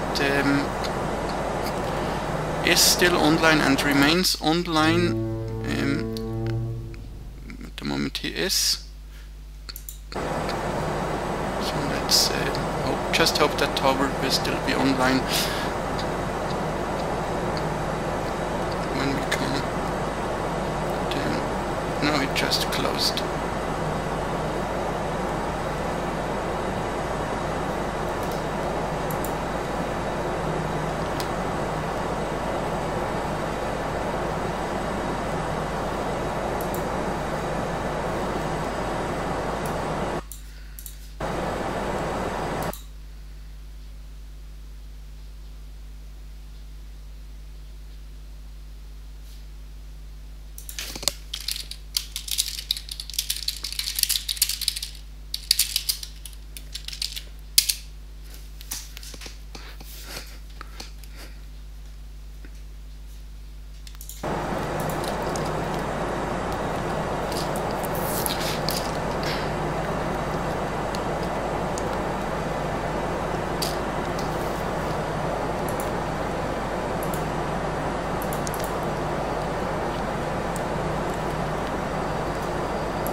It asks for more track. That means we should extend the speed brakes, but I think it's not necessary, Lights really, on. because we have way enough distance to go, and we are already below 10 flight level 100.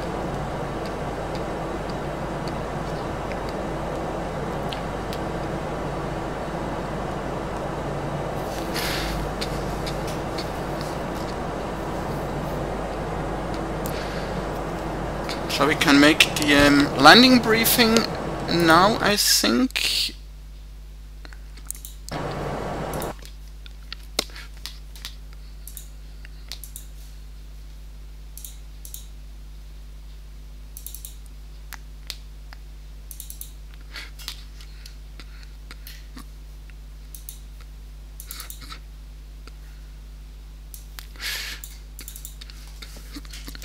We land on runway 28 ILS approach. Runway has a length of 2.5 kilometers.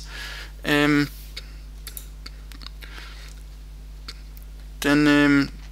our landing weight, let's just check with predicted fuel.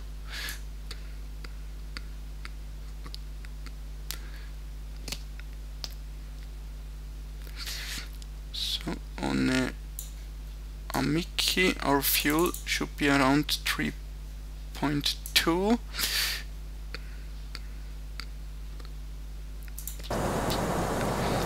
So we are above the predicted fuel, 1 ton too high.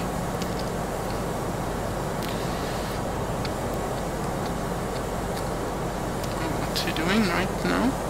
Something wrong?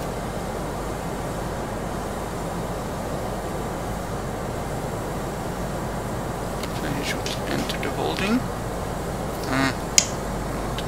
Miss.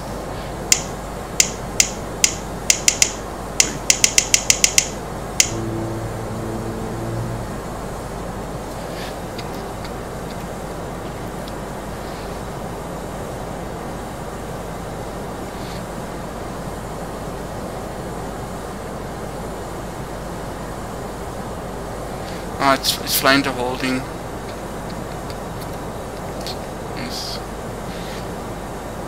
So, but now we exit the holding and proceed to Zurich. I don't understand what happens now, but let's just proceed to Zurich East from our present position.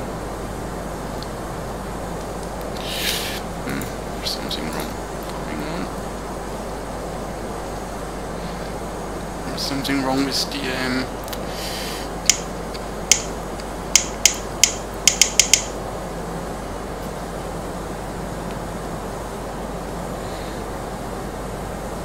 done something wrong, I don't know what exactly.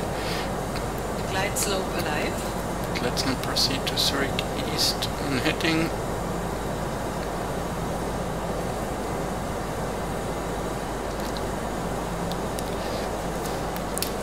We can descend to 7,000 feet.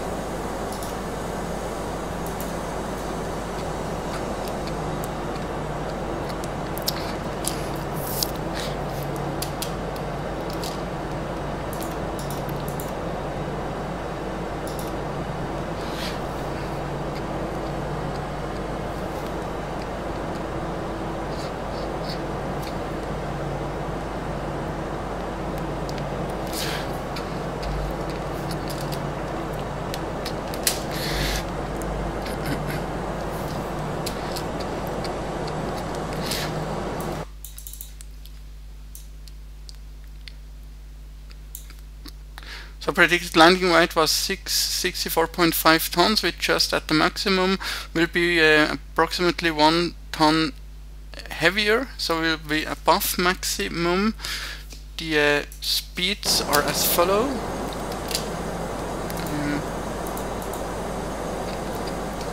So the approach speed 139 knots, the landing speed 134 knots, will land with flaps full. After landing we'll vacate the runway to the left, and we will use medium auto brake, and we've already armed the spoiler. Checked. 1016. In case of missed approach, we'll follow the standard missed approach procedure, which is we need to turn left to Kilo Lima Oscar.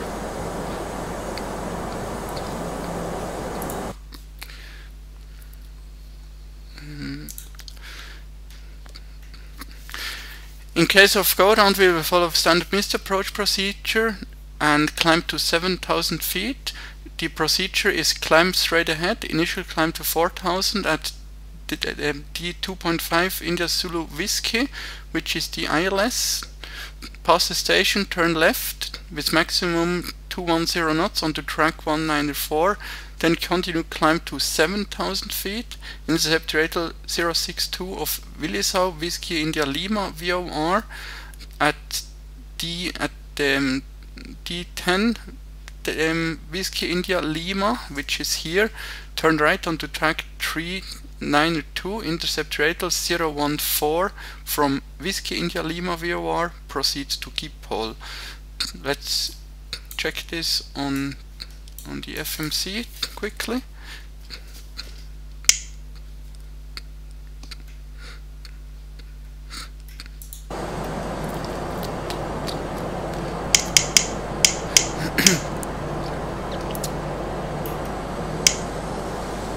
So we climb straight ahead to 4000, then that 2.5 in the Zulu Whiskey, which is here. We turn left onto track 194, that's this one here, with 210 knots, and climb to 4000 here. Then 10 miles inbound Whiskey India Lima, this point here.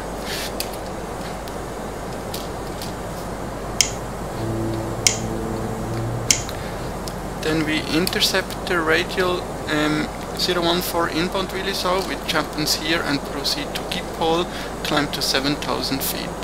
That all looks fine.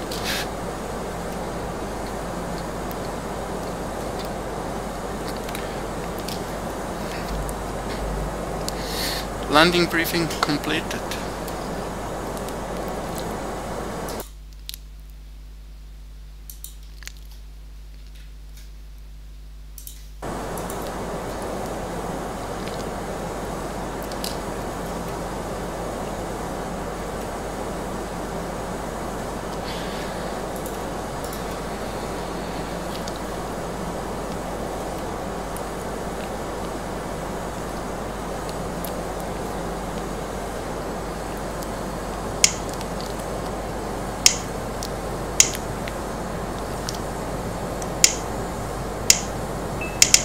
Approach checklist.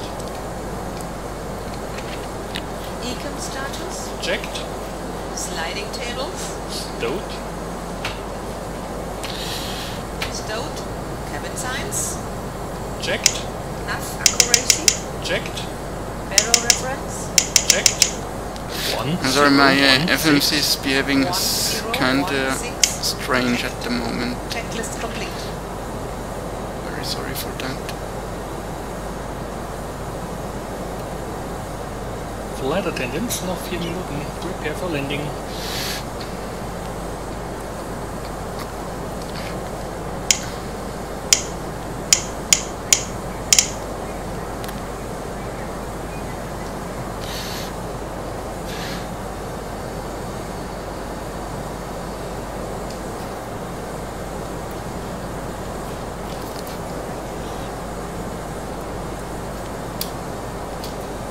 I need to fly manually, and I just enter the correct headings to proceed to the next waypoint.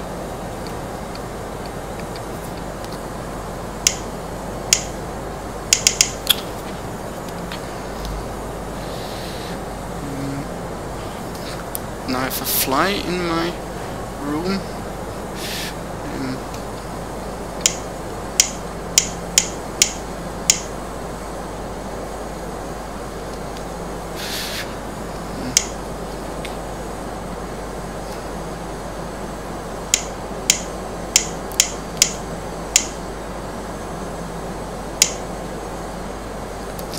I will just fly direct to the waypoints. Now we can descend to 6000 to reduce speed.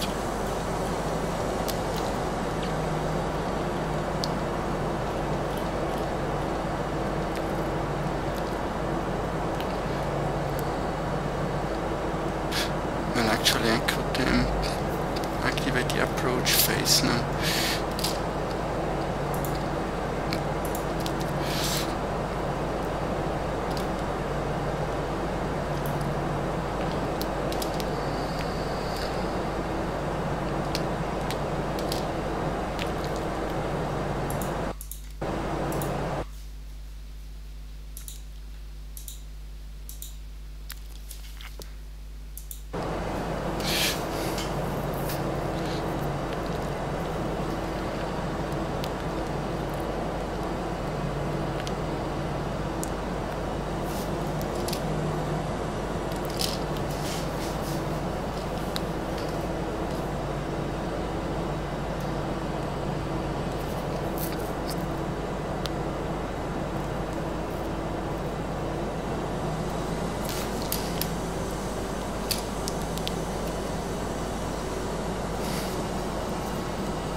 flaps 1. Speed check, flaps 1.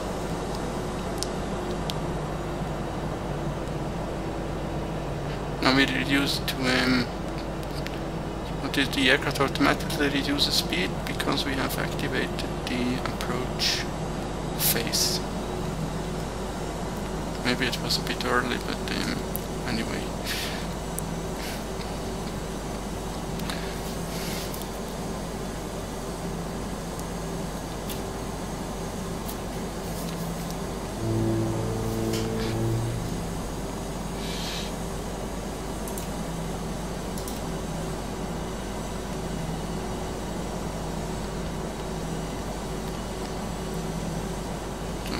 Just turn.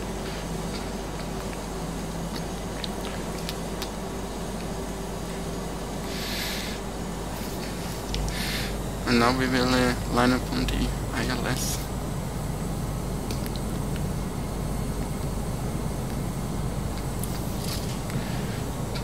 Now I can show you the this display here, the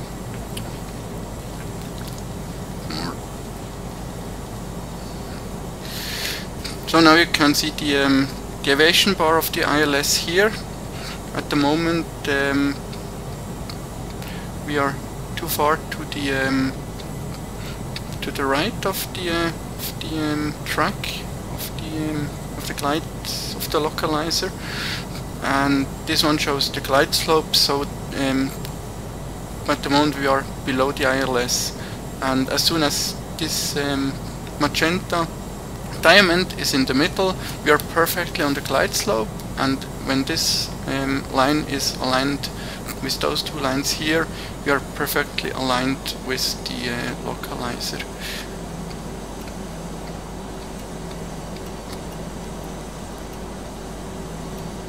Localizer live.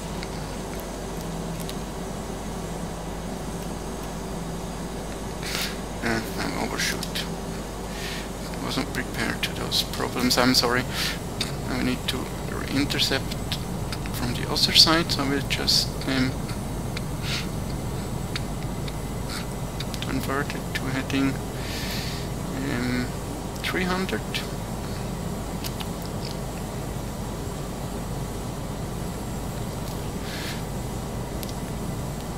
And on this heading I now activate the approach.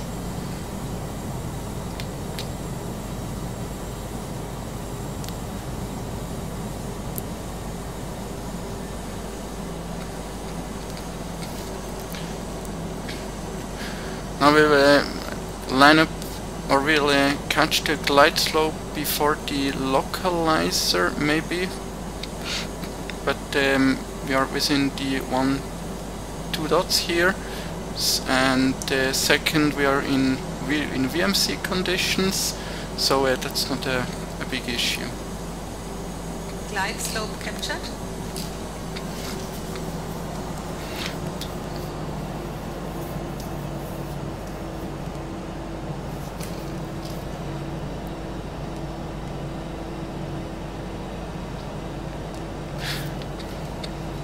And by the way, you can also see the localizer and glide slope deviation information here on the primary flight display, and this information can be switched on and off with this knob here.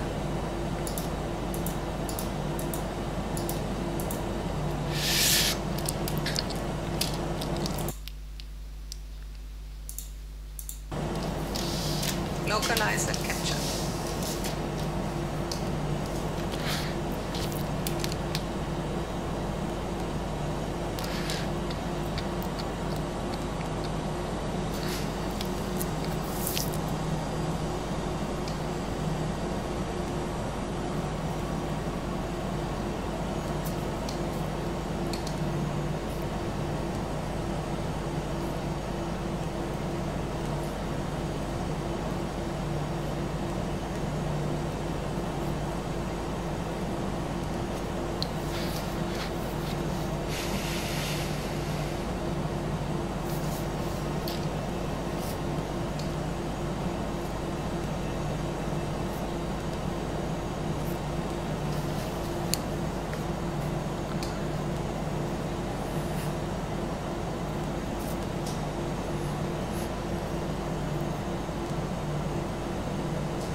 flaps 2. Speed check, flaps 2. Gear down. Gear down.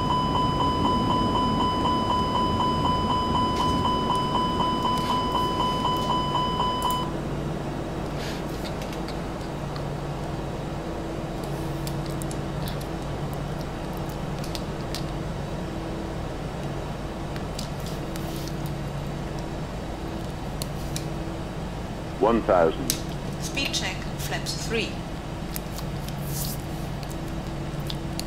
Speed check, flaps full.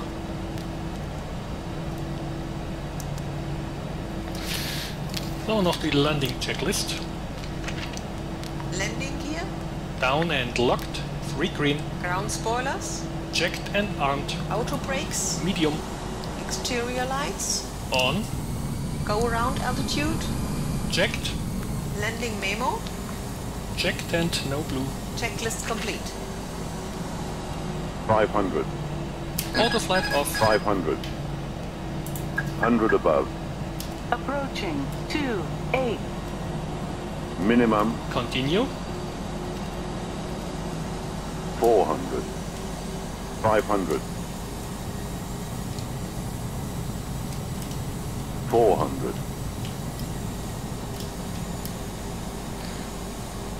300. Speed, speed, speed. Flight slope. Go around flaps. The approach was not stable, so Gear I up. decided to Gear go up. around. Speed check, flaps 3.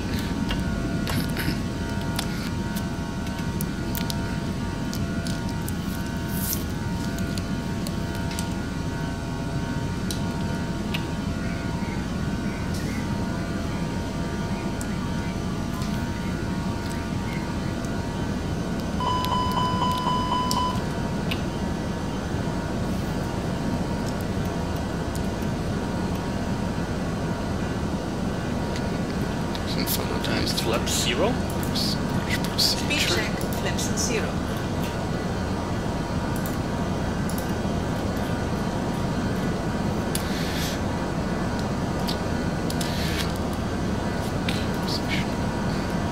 Autopilot is going on. Switch on the autopilot. Climb thrust. Okay, the after takeoff checklist. Engine mode selector, Checked. Normal. spoilers, Disarmed. flaps, Checked. Retracted. landing gear, Gear up. Lights off. exterior lights, Checked. packs, Both on. anti-ice, On. TCAS, Set. altimeter, Barrel reference is set and cross-check. 1017. 1017 checked. Checklist complete. This was not a clean go around, but go arounds are something that I did not train very well yet.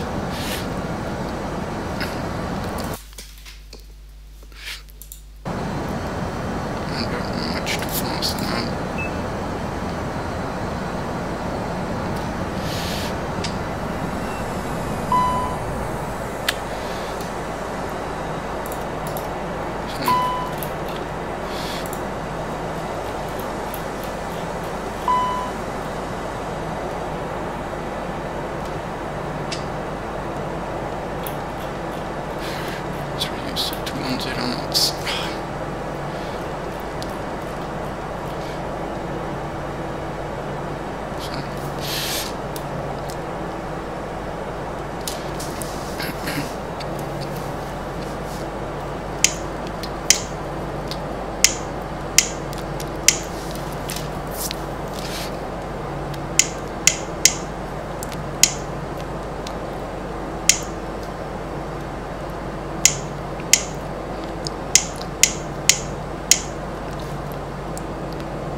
programmed the route again. So from Dipol, which is the end of our missed approach procedure, we'll proceed inbound to Kilo Lima Oscar, and then as before via Zulu Hotel 703 onto the ILS.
I think we can just give ourselves a shortcut to Kilo Lima Oscar.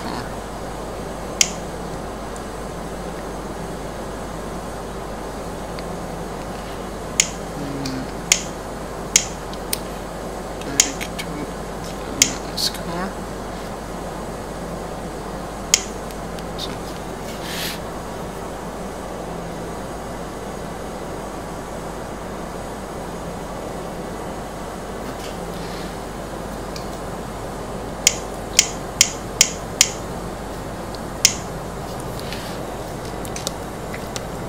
Corrected the minimum at Kilo Lima Oscar, which is 6,000, not 7,000.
let's repeat the landing briefing.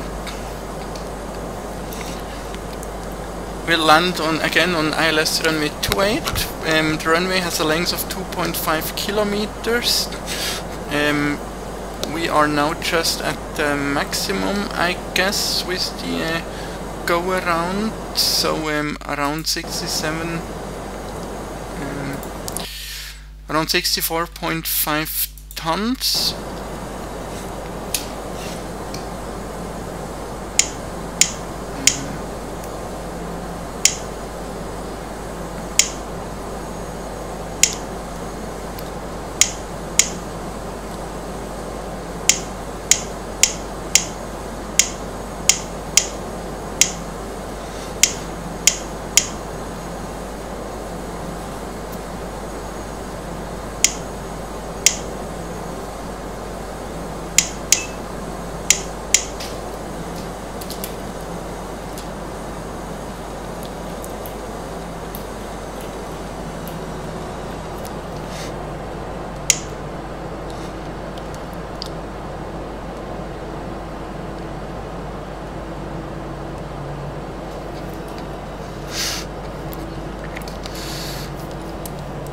The approach speeds are as follow.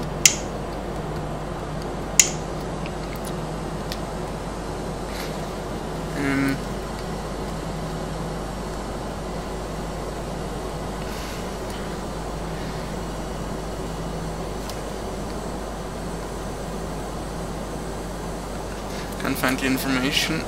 Maybe when we activate the approach mode, it will be displayed.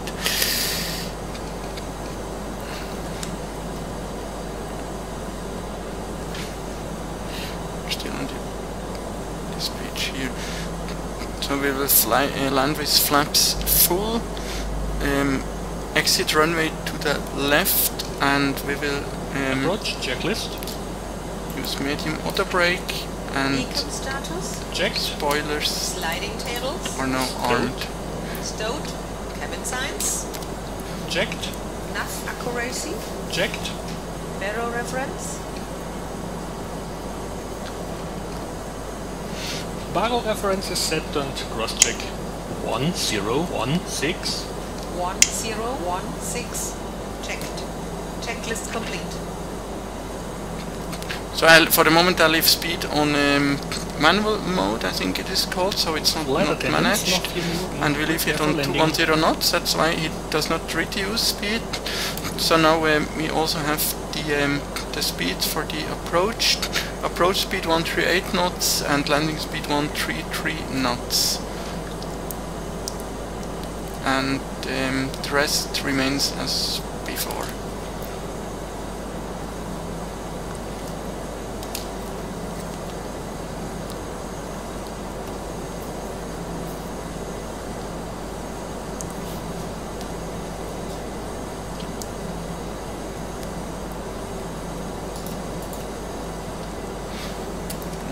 Speed further. Flaps 1. Speed check, flaps 1.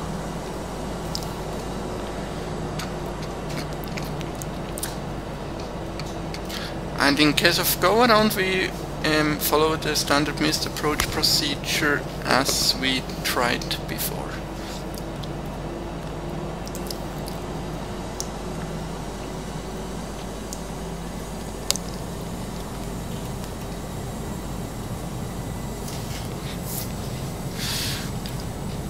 Descent to 5,000 feet now.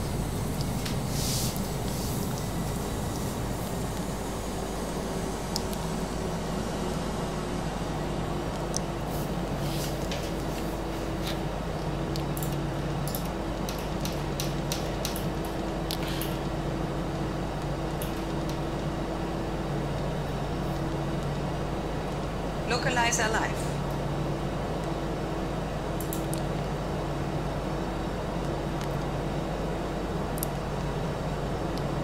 Localizer captured. Glide slope alive.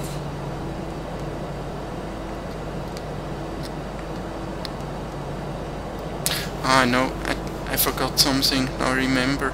I forgot to set the weight of the aircraft during the preparation of the FMC. That's why he has problems with managing speed. I should have set it here. Maybe that's the problem. I don't know. But it seems to me that he is a bit too fast sometimes.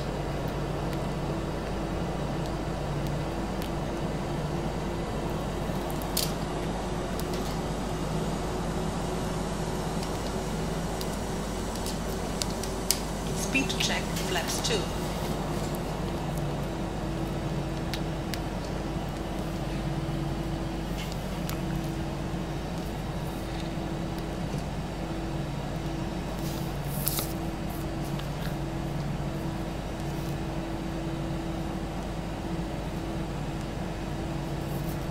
Glide slope captured.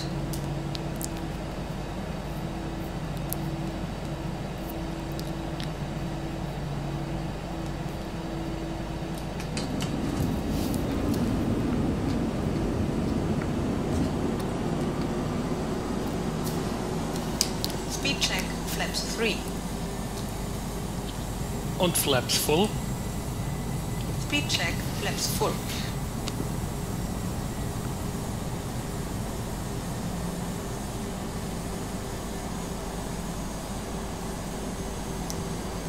$2,500.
Gear down. Oh, noch die Landing Checklist. Landing gear, Down and locked. 3 green. ground spoilers, Checked and armed. auto brakes, Medium. exterior lights, On. go around altitude, Checked. landing memo, Checked and no blue. checklist complete.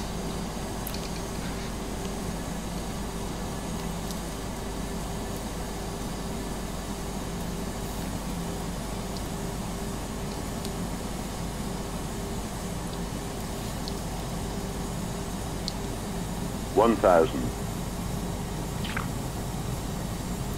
$1,000.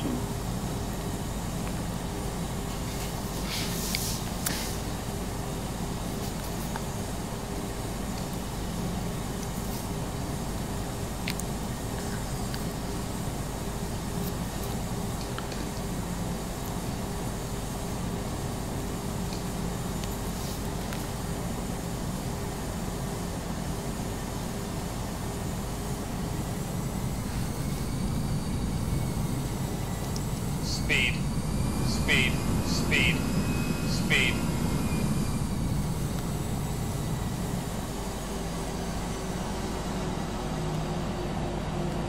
$500.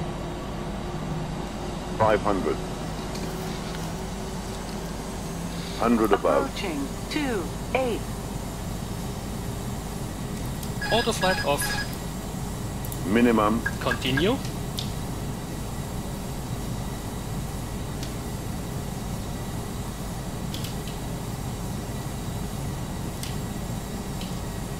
$400.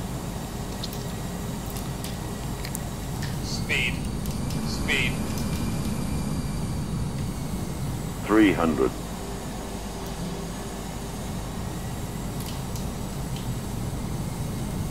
Seems to be quite windy. It isn't. 200. The problem is 100. there's just 70, a car 60, crossing 50, the road. 40, 30, 20. Retard, retard, retard. 5. Ground spoilers. Reverse green.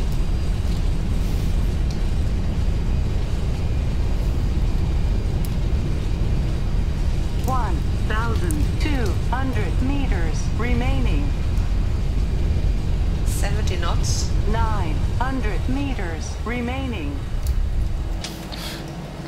Okay, at the very end.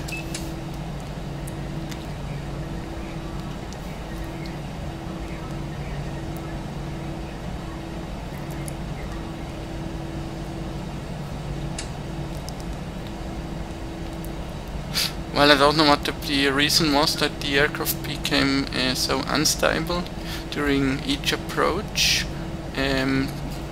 Actually, there's not much wind, and there were also no turbo gusts predicted. It could be due to the fact that I forgot to enter the weight of the block weight in the MCDU, but actually I don't think so. I'm not sure. Could be, maybe not.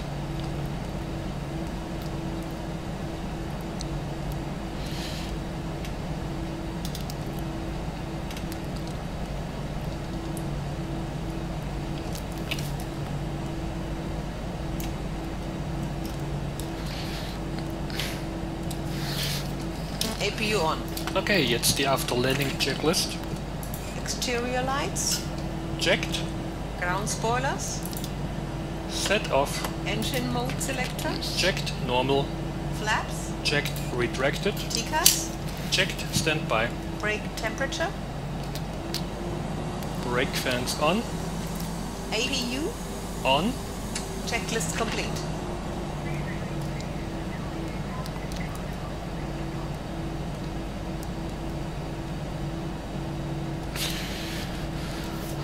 Let's taxi to a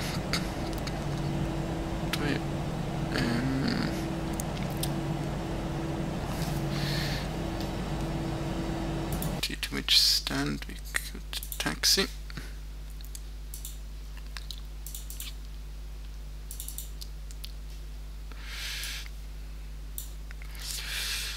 Just for fun, let's take the Hotel 85.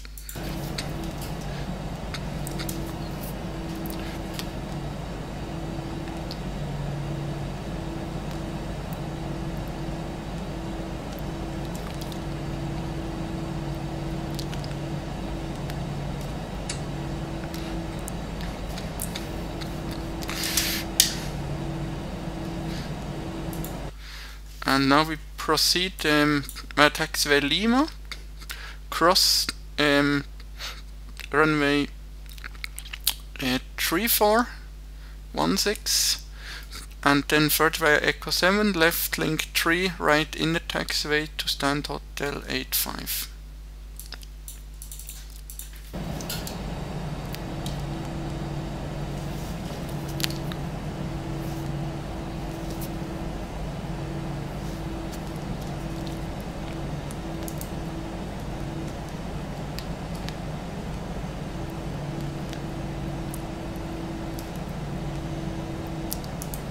Approaching 3-4. Approaching 3-4.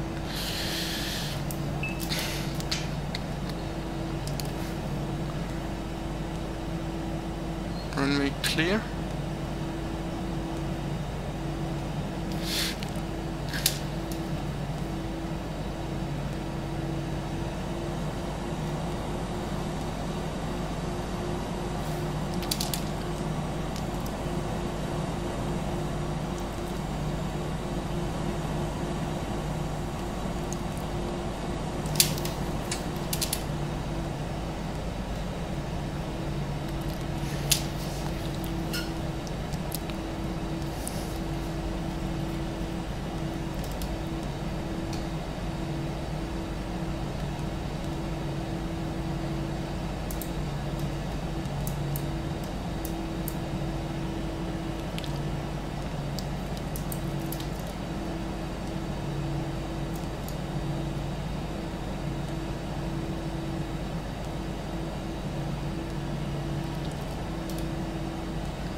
Das war ein richtig schöner Flug.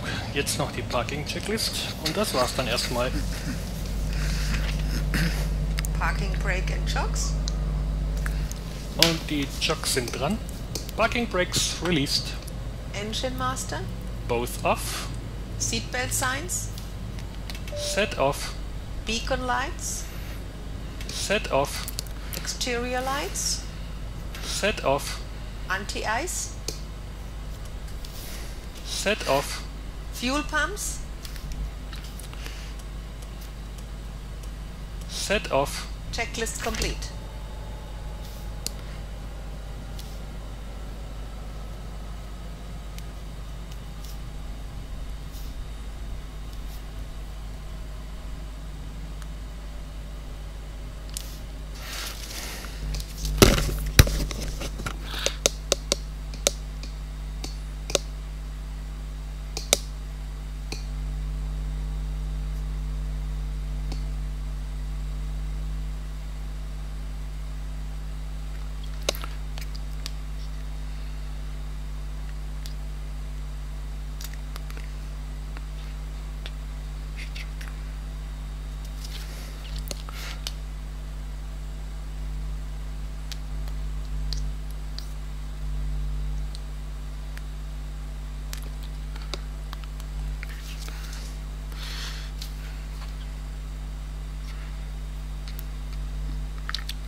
So thank you for watching this video, and well, the next flight will be from Zurich to Amsterdam, and during the next flight I'll present you the or explain you the primary flight display, this one here, in more detail. But I won't be able to present you the full one. There we'll need several flights to cover everything I'd like to explain you concerning the primary flight display. So I think in the next flight what we will concentrate on for the primary flight display is I'll give you a general overview, and then we will discuss the attitude indicator, the flight mode annunciator. Attitude is this one here, the flight mode annunciator, and maybe if there is still enough time, but it's a very large item, the airspeed, but I think we will concentrate only on the attitude indicator and on the flight mode annunciator. And well, maybe I can just repeat the most important points regarding the EFIS and the navigation display again. So the EFIS is electronic flight instrument system, consists of the primary flight display, one on captain side and one on first officer's side. Then the navigation display, again on both sides. Here we have on the left and on the right we have the EFIS control panel, ECP. where on the left we can control things that affect the primary flight display, like switching on and off the ILS or the flight director, for example. Then here this region is used for the navigation display. We can switch between different modes. We can change the range with this this knob here. We can display further information like airports, VORs, NDBs with those switches on at the top here. Then for the VOR, we for the navigation display, there's the ILS mode that is used during ILS approaches. The ILS frequency is set here on the radio navigation page. In this area here, you can set the ILS, and then you will get be guided onto the ILS.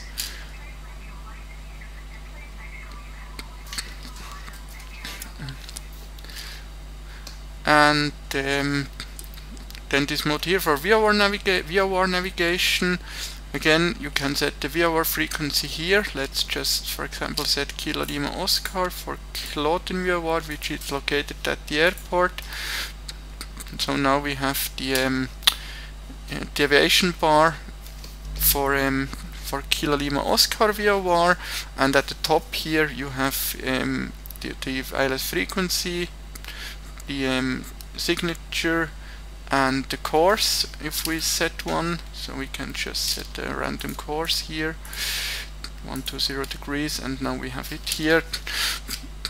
Then there are bearing pointers that are independent of the deviation bar that I just explained. The bearing pointers, there are 4 possible bearing pointers, 2 for VOR and 2 for ADF. Bearing pointer 1, the bearing pointer, there's a bearing pointer for VOR 1 that can be displayed by moving this switch to VOR, and now this arrow points to Kilo Lima Oscar VOR. And if instead we want to have a bearing pointer to an ADF station, to ADF1, we just move this switch to ADF. And if we had tuned in an NDB now, this we would see a green bearing pointer pointing to the NDB. Same goes for VOR2. If we tune in another VOR like Zulu Uniform Echo for Zurich East VOR,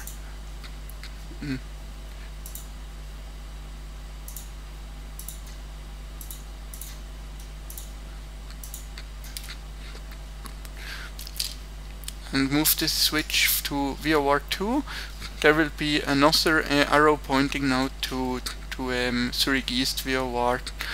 And of course, if we set this to ADF and we had tuned in a valid NDB, we would now see a green bearing pointer pointing towards this NDB. Then on these modes here, we don't have a flight plan anymore. That's why we don't have information here anymore. But you could see the ground speed, indicated airspeed, wind information here. Then here you could see the next waypoint with time to go and distance to go. And this goes for all 3 modes, nav, arc and plan mode. And plan mode used to control the flight plan when preparing the flight, and nav and arc mode basically for during the flight. Arc mode just area in front of the aircraft, and nav mode is a full compass rose. So this one here, we can change the range. And yeah, that's, I think, pretty much it's pretty much it for the short review of our short repetition, and I hope to see you again on my next flight. Goodbye.